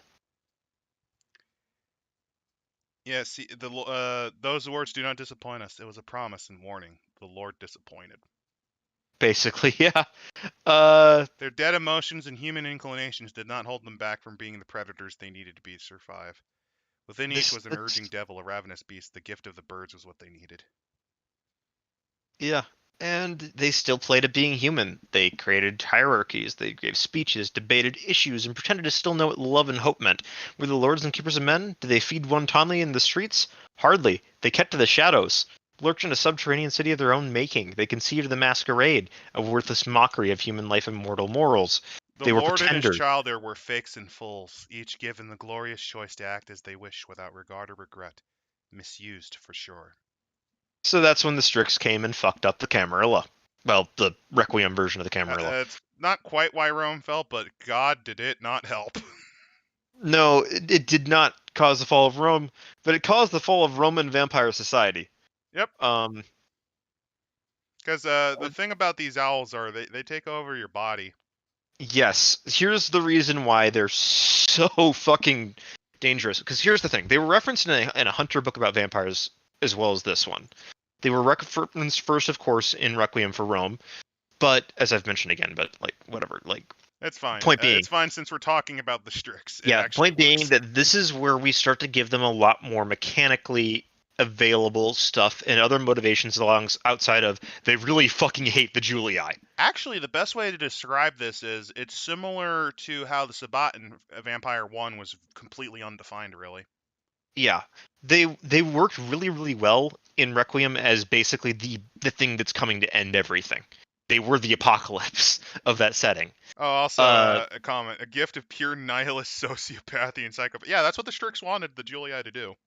Yes, the Strix did not want the Julii to. Of course, this is an origin myth of the Julii. From the point of view as of the from the shitty point of view of the birds. Strix, which again is part of the thing about the Strix is that the book points it out. They lie. A lot. Second edition definitely goes into this a lot more, but basically the Strix are body thieves. They then will the try to Strixes do started to everything they can with those bodies possible. This is clinical. For example, a Strix will take a body of a child that got hit by a car, and it will walk over and hug its mother to see how the mother reacts. Just because. They'll basically try everything that the flesh can possibly experience. They'll break every limb in their body just to say that they could, and then shoot themselves in the head to experience what that feels like. Yeah. Now, although they also, if you piss them off, well, let me read this little paragraph. The Striges started to take bodies of the damned. They made puppets of the founders, riding the bodies and quieting their minds for nights, weeks, and months. They ruined their unlives. A founder would wake one evening with months of his requiem lost and unable to be recovered, and he would return to his nocturnal society to find his place there spoiled, and the earth salted. Old allies now enemies. A herd cultivated over countless years dead or cast to the winds. The taste of one's sire might still linger on their lips, the greasy taste of heart blood on the back of his tongue. Grudges born, nemesis is made, and coteries broken. Because that's the thing with Strix. With humans, they just want to experience. With vampires, no, it's more personal. No, because remember, much more personal. To Strix, beast is bird, bird is beast. This is a sidebar. You'll find the Strix claim to be the origins of the vampire's beast. In fact, in a manner of speaking, the owls think that they actually are the beast. And with every embrace, a bit of themselves is passed along like a possessing spirit, a clinging parasite, or a congenital disease. Is it true? That's up to you, and really, it doesn't matter. Like the book points out that really, whether or not the Strix are lying doesn't matter. What matters is what they think about it. And they genuinely think they are the beast, and they're kind of pissed that the vampires are squandering themselves. Now, it's very possible that the Strix are the origin of a clan of kindred. I wouldn't be The shocked if Julii, say for the example. Julii / Ventru, yeah. Well, the Ventru are actually different from the Julii. I'm just kind of bullcrapping because I don't know the lore as well as you do.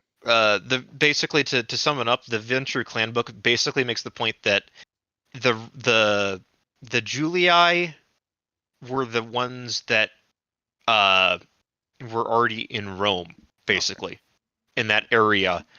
The Ventru were the ones that followed Aeneas over. Basically, they were the immigrants from like Greece and all that, and they sort of waited in the shadows behind the Julii because they were basically arguing with the Julii over how everything's going to go.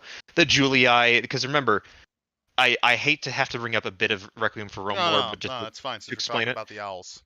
Yeah, so there was the unnamed clan in Requiem for Rome, or like the Forbidden, the Traitors, where there was like basically a fight between the vampires of early Rome about what's going to happen, and this banished clan had to leave. It's sort of implied that the Ventru are partially responsible for egging the Strix on. I could see it. In the destruction of that, because that's their long-term revenge.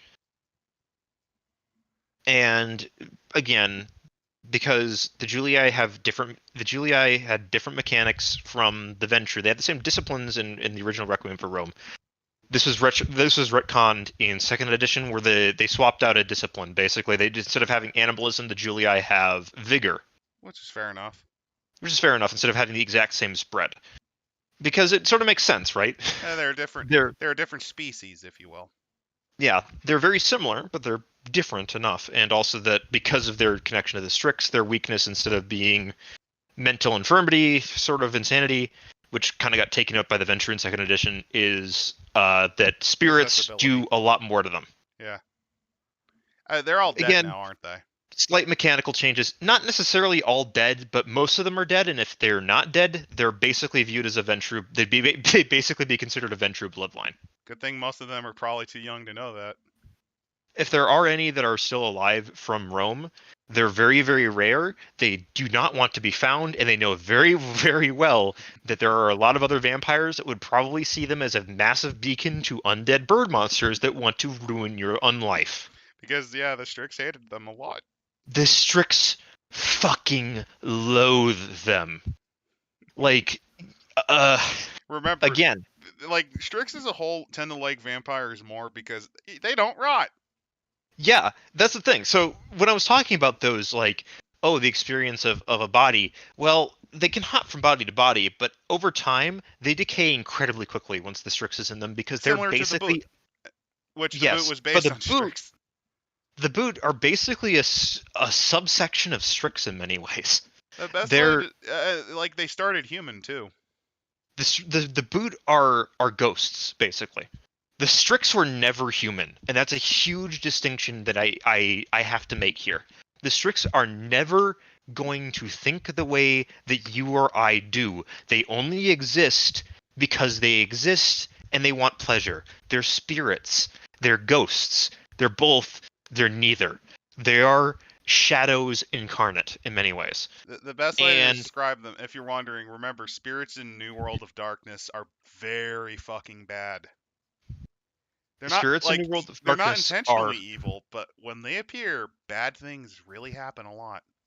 They can happen around them, because a spirit of joy might find a crack den really great and encourage crack addicts to overdose, because that ecstasy that they create as they die is something that spirit feeds off of. And on top of that, you might also get manic episodes where they, go full bath salt zombie. Yeah. Because mania is high spirits, yeah. Yeah, that happy spirit of something positive can be incredibly destructive without intending it. That's the good type. That's the nicest type. That's the arguably the most positive kind of spirit you can imagine. A spirit of pure happiness. It just wants people to be happy. So it's fine with you. It's like, oh, you want to be happy? Here's all the drugs. Here's all this. Just. I mean, like, God, imagine a spirit of vengeance. That's not good. That's not good. And now you see why werewolves in New World kind of act as border patrol, because if this shit gets kind of crazy and it can be bad. And it also can be serial killer bad. I think. Yeah, also it can erode the gauntlet and other stuff, but that's werewolf, and we're not just talking about werewolf. Anyway, but Back we to are the talking Strix. about Strix, which kind of blur the line between ghost, spirit, and vampire. Yeah. Strix create larvae when they embrace. They also work to try. They're also harbingers of tragedy. You know, like how Mothman is often considered kind of a harbinger of tragedy for the Point Pleasant Bridge disaster. Yeah, Strix are that. Mothman might have been a Strix. I mean, because you can easily read it. Yeah. Wherever they go, disaster and death follow. It might just be because of what they are, but it could also be that they're following in any way by their own nature. It's either way, it's not good to have them around. They're also incredibly fucking tricky to kill because they have no real corporeal form. No and for real anchor. vampires, yeah, they have no anchor. They have banes, which are similar to vampires, but because they're beings of shadow and can kind of step into the twilight, vampires can't do shit to them half the time. Oh, here's another thing that's also pretty horrifying. Yeah. The Strix only give up on fucking over a vampire's life if they've earned their ire from two ways. If they feel like the vampire has been broken, all forms of its haughtiness has been broken and it's a sobbing, broken, stirbering wreck, or if they just get bored. Yeah, they might just get bored. There's some of them that will just. There's actually second edition vampire contains a whole chapter of various different Strix archetypes, and one of them I really liked was the Hunter, where it's a Strix that's entirely based around hunting other Strix. It doesn't care that vampires are there. It has its own agendas, and if you get in its way, it will fucking murk you. Strix, But nihilism owls with Lovecraftian goals of doing it for the lulz. sort of, yeah. I mean, the Hunter is a great example, because remember this, Strix can eat each other. Strix can eat each other like you would diabolarize another vampire. Yeah. They reproduce by basically splitting in half. When they get too much shadow potency, not blood potency, shadow potency, and they get really, really disturbingly good shadow powers. So they also, again, they have their own agendas, they have their own ages, and some of them, it depends on whether or not they get taught by other Strix what to do to some degree, or what they're going to do. They kind of all eventually will find a vampire and be like, this thing is a fucking joke. Like, there's like a bit of me inside of it, and it's not doing something right with it. Or, ooh, fun body. Yeah, it can range from that. Actually, another douchebag thing is I think Strix could just settle in the body and just kind of occasionally take control of the vampire just to screw them over. Usually not. But the fun thing that they can do, grotesque ejection, which is on page 126. When possessing a body, Strix often strips us meaningful about that person away. The mind is lost, the soul is torn asunder and left to the wind. The body has no value after the fiend is done with it. Vampires providing an exception. The main thing about this dread power is the body is worthlessness to a Strix. Because remember, they're only really jumping into bodies just because they can. Like, honestly. Or if they're just curious about feeling things. Yeah, they want to experience things, but they also find things of flesh. Like, you got all this shit, and you're wasting it. You fucking peons. So, what they can do when they abandon a human body, corpse are still living, it can detonate the flesh in a rupturing explosion of viscera, blood, and bone. The bone forms the shrapnel. The blood sprays hot. This is considered an explosive attack. It's very costly for the Strix to use, because, remember, Strix are spirits, so willpower to them is kind of like health, to a degree. It is elf, because if their willpower goes to zero, that's the only way to kill them, other than using spiritual things like exorcism. Exorcisms or their banes. Second edition clarifies changes a bit of this stuff around to make them a bit easier to kill. Yeah. Yeah. And also, 1E spirit rules are a little different. None of them have names. No, they do, actually. They get names from other people call them, or what they'll call themselves after a certain amount of time.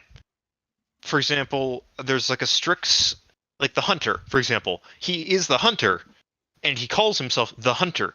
The reason he doesn't give himself that name, somebody probably gave him that name along the line because he ate another Strix, and so therefore he's called the Hunter. And again, the Hunter will help vampires out. But he's not exactly doing it out of the goodness of his little shadowy heart. He's doing it because there's a Strix infestation here. I eat other Strix, therefore I'm going to help you by eating other Strix, and maybe you if you get in my way. But yeah, Or that actually ties into something, and this is a common role that Strix are often used, at least suggested. Um, yeah, they're pretty much the go-to for Faustian pacts. yes, For because Strix, vampires, you make deals with them. yes, Strix will give you a lot of what you want because they are spirits. They are powerful. And They they're can fine with do, negotiating, yeah. so long as you The show that you're worth their time. Yes. Now that being said, they don't really want worship. That's boring to them. Like being worshipped is not their point. They're not spirits where they basically can feed off of that. They don't They don't. get that. Well, they don't see that at all. They see themselves as a beast incarnate. Yeah. Uh, they mentioned the fact that they're really not demons. They're not demons at all. They're not even inferno demons, which are basically spirits. They're something else. That's what's really really interesting about Strix, and that's what's fucking terrifying is that they are the other. They are something that there is no good equivalent to at all with anything else. They are individuals. They do not have names. They do not refer to each other. And again, that's changed a little bit. They're not mindless, though. They're not super predators either. They're weird. They're very, very weird. And the other bits about the themes at play, right, is that the world is home to worse monsters than vampires, and the Strix certainly qualifies that. There's another fun thing that that a Strix will often do. Imagine old grandpa vampire who's like 300 years old and is trying desperately to stay awake and remember things because the fogs of time have torn apart his memory of his childhood. They'll go to him and they'll take him over, and suddenly Well, no, all those you're weird getting it action. wrong. Actually, what the Strix will do if you talk to the Strix, it will make. The thing is, Strix only care about the present. Past, nothing. Don't care. Future, fuck that. Now, cool. Now in the sensation. So what they'll do is they'll make up bullshit. Yeah, they'll just lie to you. They'll just make up a complete fake history because Yeah, they don't know and they don't care. yeah, that's right in here, and it gets better than that. Because I want you to take a look at like some of the other things, like some of the themes of them, which is like the world is home to worse monsters. Monsters are frightening because of what they do, not because of what they are. Like body stealing, scary, freaky, weird, right? But the really scary thing about them is that they're not human. They've never been human. They don't understand humans in many ways, except that they don't like them. They don't like And it. they're There's also the also, scary fact that they just do it casually, not out of malice, just because they're bored. yeah, they just do it. They just do what they do because they want to. That's the basics of it. They're also an escalation in many terms of like if you're playing a Requiem game and the GM busts out a Strix, that's when you know shit's gone fucking sour. Like you are about to have a bad time as a player. They are incredibly difficult to deal with. Remember, the only ways to harm them are through banes, and if they're in a body, that bane doesn't really do it. They can walk in the sunlight Yeah. if they've got a Oh, and on body. top of that, if you try to fight them back, that might make them annoyed enough to try to castigate you. Yeah, they can do stuff to your Like vampiric powers. if a Strix shows up, if you're lucky, they don't pay a lot of attention to you. And if They they just are go paying away. attention to you, you better hope that they're just out of like, oh, isn't that cute, rather than Oh, they're like, trying to be peoples. yeah, But if you try to kick them out, have fun with what it's gonna do to your party. yeah. And the other thing is that Strix will possess older vampires and just puppet them and pretend to be them because it's fun And then they'll intentionally make their lives fall apart too. and make their lives fall apart. They'll make the lives of everyone else in that domain fall apart That's what they as did they to the pick founders in apart. Julii. That's basically what they did to Julia, yeah. And then they go into open warfare as well with them, but whatever. The next ones are Dampiers. They're kind of interesting. They're kind of not. Like, Dampiers are much better in second edition than they are in this. There's interesting concepts in this. I just prefer the half-dead books version of them. That's all. It's from the point of view of Coffee Girl. There's a lot of like fluff bit here. Yeah, I do love this little section here. Daddy, where did babies come from? Well, son, when a mommy and daddy who are deeply in love decide they want a little baby, mommy murders a homeless man and drinks up all his yummy bud until her belly is big and full of it. Then daddy lays on top of her and puts her ring wang in her hoo-ha and moves up and down and then his seed and her egg meat. And mommy uses some of that blood to make sure the little baby growing in her is big and healthy. But because she's eating for two now, mommy gets very hungry and has to murder lots and lots of homeless men. So in 9 months, a perfect little bouncing baby is born with daddy's nose and mommy's sickening occult affliction. Yeah, basically these are half vampires. Yes. Uh, they again, there's ways that can be created. Usually, it's through this. It's kind of occult, and this can happen to a man, Yeah. which is not a good thing to have happen to a man. It's not built for it. It's fucking horrific to them. They die, basically. The sanity, like surgery, theoretically can save your life, but your sanity is gone if you're a male that gets pregnant with a vampire baby. Well, the best way to describe it is Junior. The plot of Junior, but if Arnie becomes like Jack Nicholson's character in The Shining after surviving, And Danny DeVito is a Nosferatu. and Danny DeVito's the Nosferatu is like, what? I didn't expect this. I shouldn't have fucked you in the ass. You should have swallowed, you fucking whore. How was I supposed to know this was gonna happen? The odds of this are amazingly low. Unless, of course, I got cursed by that witch. Oh, I think I got cursed by that wait, witch. yeah, I did Yeah, I screw did. over I like did. 50 years ago. Forgot about that. 500 years ago, I called her a bitch, and she's never forgotten it. But yes, Yeah, they go on about that, and they're parasitic, and yeah, basically they just kind of make vampires do wonky things in this version of them, which is, I mean, it's an interesting concept for vampires where they basically make vampires around them just self-destruct. Mind you, they only do to certain kinds of vampires related to the clan of their parent. So, like a gangrel vampire will not do anything to a Nosferatu nearby, right? they're a vehicle for mindless revenge. They don't destroy vampires by hunting them down, but by walking down the street, just being normal. And God forbid that you drink a vampire that is part of your clan. You start to go into massive curses, and it becomes a free fall of like it goes bad. It goes really bad.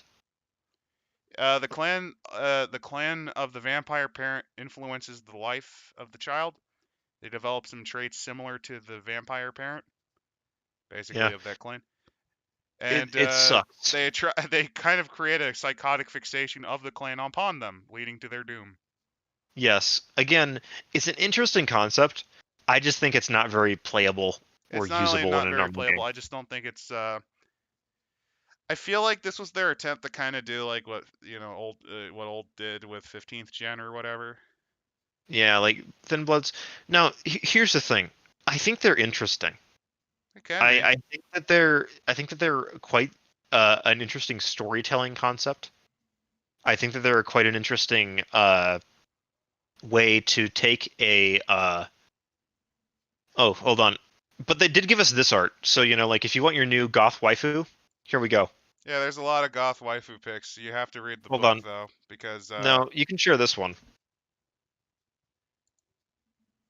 all right, I'll put it up on the stream so everyone can say hello to. Wait, that's just Rogue. That's just Rogue from X-Men Evolution.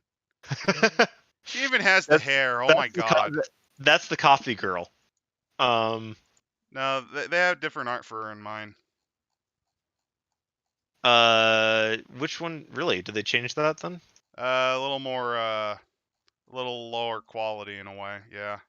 Oh, or are you taking a look at like the top stuff? Yeah, the At top the stuff. top The of it? bottom stuff has a better art pick. But anyway, for those of you who That's want that to one, yeah. see Vampire Rogue, because I know you do.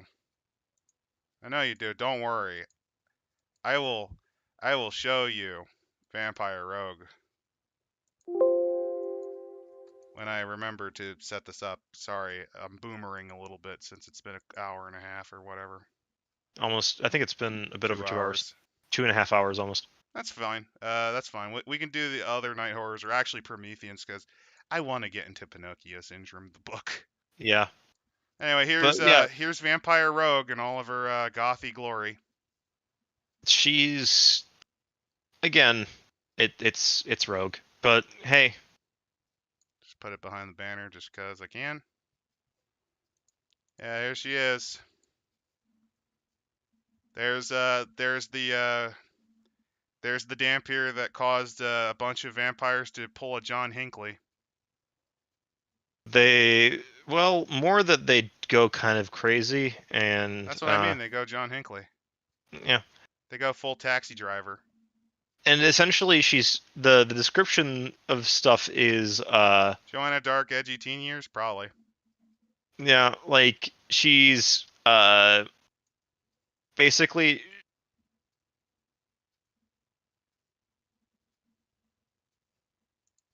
she's like a regular disaster relationship, which is like Indie Rockboy is who she nicknamed that one vampire that ended up self-destructing in the intro fiction, which is quite funny. I also love some of the other suggestions for like a couple of the good of one of the good ones here, which is like what goes around comes around, which is, for example, hi, my name is Bob and I'm a Dampier, which is a group of Clued Dampier forms a mutual support group to help each other, not to help each other lure and slay vampires, but to help each other break out of the cycle of abusive relationships with doomed climaxes. Oh, the best part is if you try drinking, besides the curse, you just get useless vitae that just takes up space. You can't do anything with it, yeah. Which I think is also perfect for it. Like, again, they're kind of great, right? In that they're really, really great NPCs. If you wanted to have them in a game that isn't vampire, they're great for it. Irresistible, attractive, and compelling, the lure promises Cersei's from suffering, reawakening of life and hope. It means living as beacon to trouble and death, betrayal and horror. Source Yeah. of willpower. When they swallows the hook, they'll suffer as they fail to follow the lure's compulsion. When they finally reel, they'll each suffer doom. 3 stages. The first stage is generous willpower reward for interacting with a vampire according to the lure's general theme. Then the second gauge is to rob willpower without interacting with them. The third twists the relationship, rewarding behavior that pushes them closer to feeding upon them. So you basically become axe crazy yandere for the Dampier. Yeah. It's yeah, it just becomes obsession. Yeah. The other thing is that Dampier are a little weird in that they in New World they're still usually half. But again it's by clans. Dampier though are sort of a good way to have like a something that like a family for a vampire or even families of Dampiers, where they're basically used as absentee vampires, right? They're used to interact with like the weird and wonky bullshit that happens in the world of darkness that Vampire Dad can't deal with, which I think is kind of they make Dampiers much more playable in second edition, but they sacrifice a little bit of I think the taste of the first edition Night Horror is one of it. By the way, I the don't first know. edition Night Horrors, there's a great thing about them where you have to spend a crap load of experience to get out of that cycle.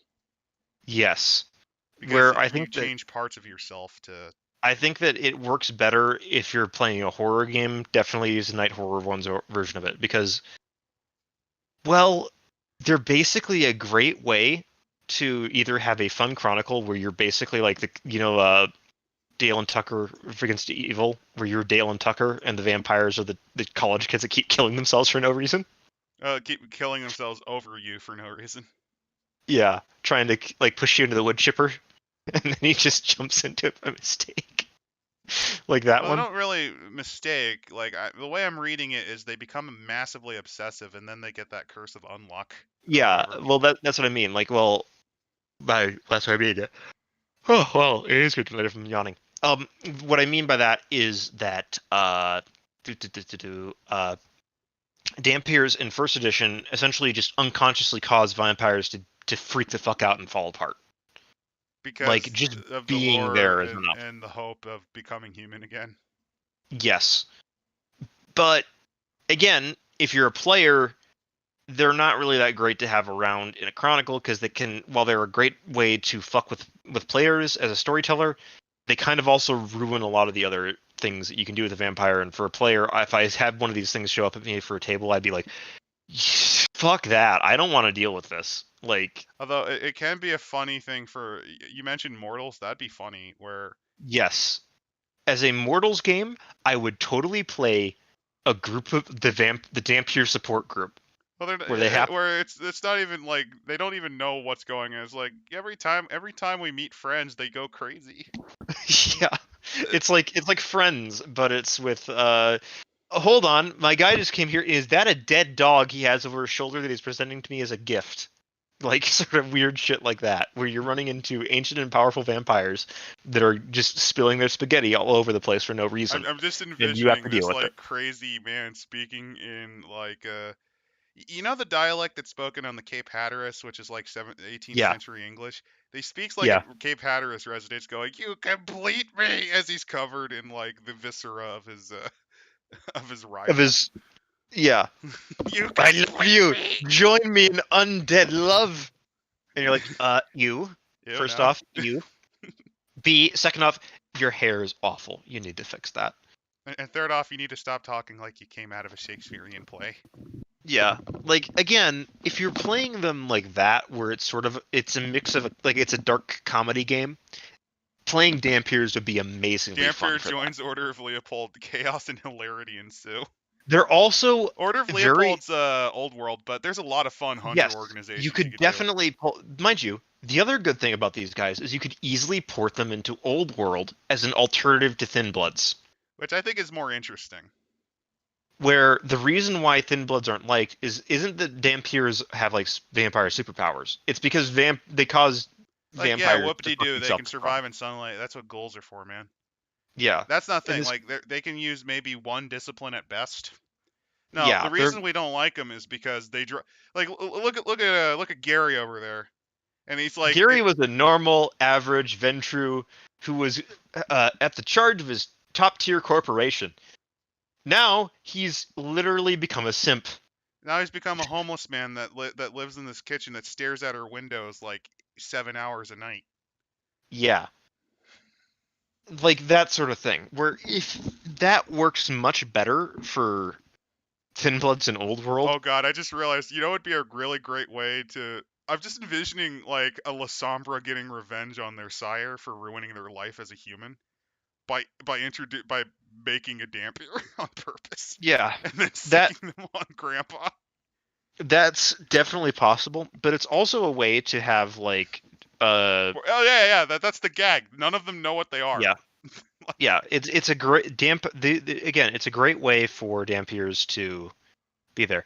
And for those Again, wondering in stream, since you're gonna listen to it again, yeah, Aquila, yeah, it'd be funnier if the Dampier didn't know what they were when they joined the Hunters, or just as their friend group. That becomes yeah, Hunters on accident. yeah. Again, I think that they work a little. This version of it works a little bit better in Old World. I don't think they're good for a horror game. I think they're great for a comedy game. Oh If yeah, you wanted like to if run a you want comedy a game comedic or like take a on that. dark comedy game, they're really again. I have nothing against them mechanically speaking.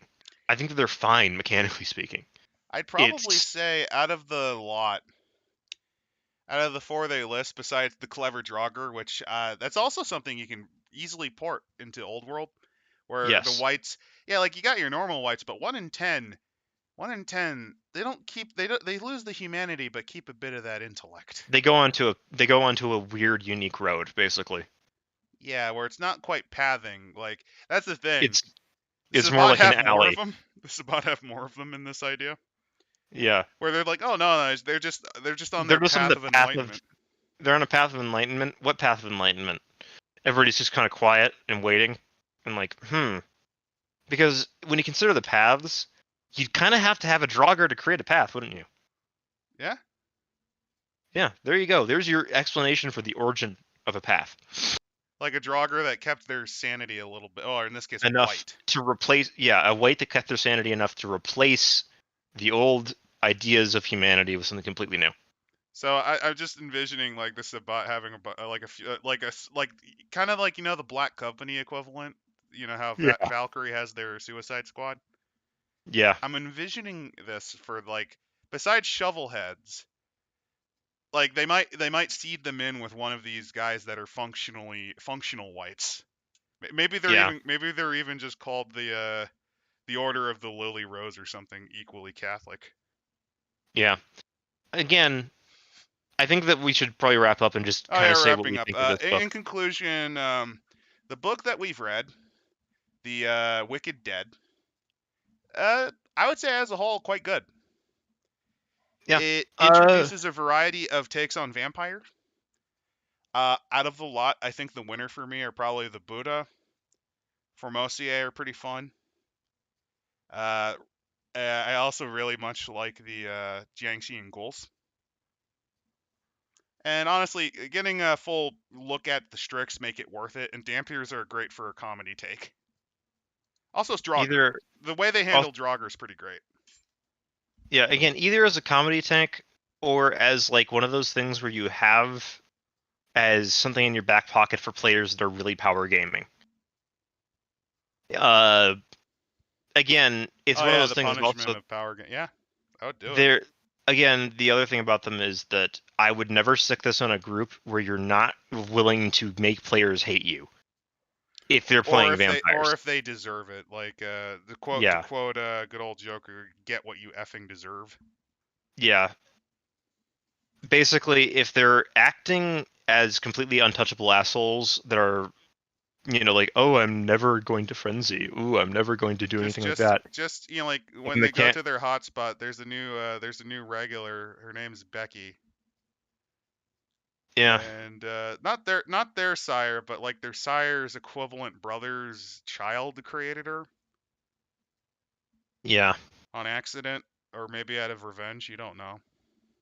Yeah, you don't know. You don't know me. You know my vampire dad. Vampire dad, which is like your cousin or uncle, depending on how the lineage works, might have did it out of vengeance for his. Also, fuck you, vampire dad. Yeah, he left. He left when I was a baby. Because he knew. Yeah, he left when I was a kid. You just sick him on that. It's great. Yeah, like a hearty recommend. And that's I think. Is this a first for Dice Scum where we're talking about books we really like and we went through a book we like? This is a lore ramble, so it's technically not Dice Scum. It's technically a lore ramble in a hypothetical sense. But this is a book that we like. And it's also a hypothetical Dice Scum episode if you think about it. Yeah, I mean we did just go through a book. I mean, yeah, and I think that this is something that we should probably do more occasionally, where we do digest a fuckload of shit. We have to go through some really awful books or just boring books, and sometimes it's nice to see a book that it doesn't overstay its welcome. It's only 163 pages, which is I liked it. Even the ones that aren't the greatest in the world, like for example, I'm not trying to be mean, but I mean the Penanggalan's amazing and all, but Memnivores are kind of like, well, Memnivores are interesting, but they're interesting, but it's like I don't feel like they give you enough to really use them. They're just sort of a monster. They're just kind of put them in there. Jiangxi kind of feel like that, but Jiangxi at least have a lot more mechanical, interesting differences about them. The old world too. Yeah. And of course, like the Penanggalan are really good.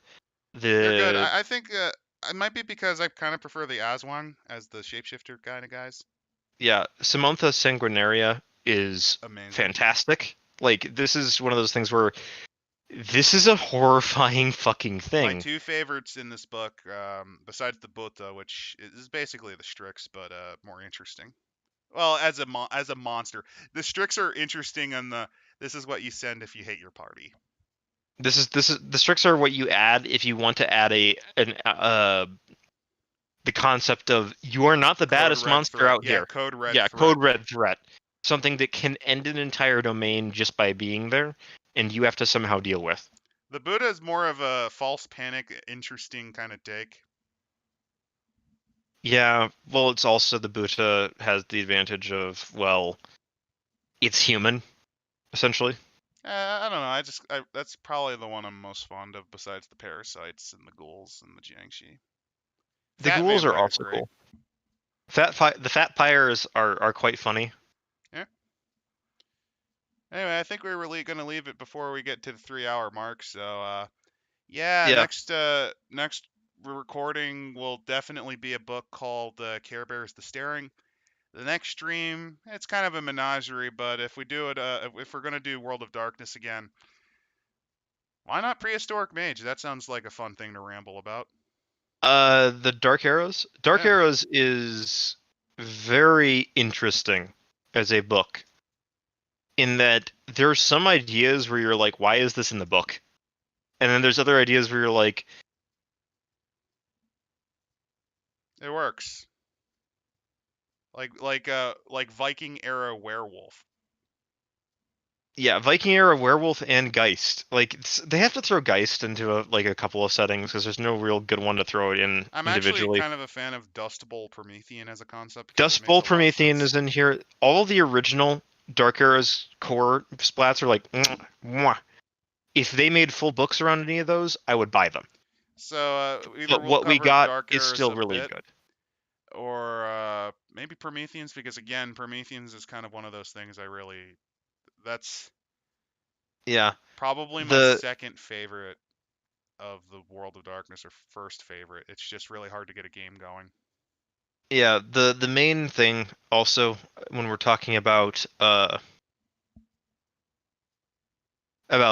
Dark Arrows is a book that's like 500 pages long. So It is that'd a be a long book. it's a multi-pager, it's a multi-episoder, I think. It's a deep lore dive into it because it offers looks at what could be potentially in the past if you want to include it. It has other things of like you want to port this to a different game time. Here you go. Here's like there's the Return of the Nagaraja, for example. I might change it so that's not a stream, that's a recording. So yeah, it'll I probably either be Prometheus or heck, we could just kind of crap talk Deviants, since Deviants the Renegade's very fun.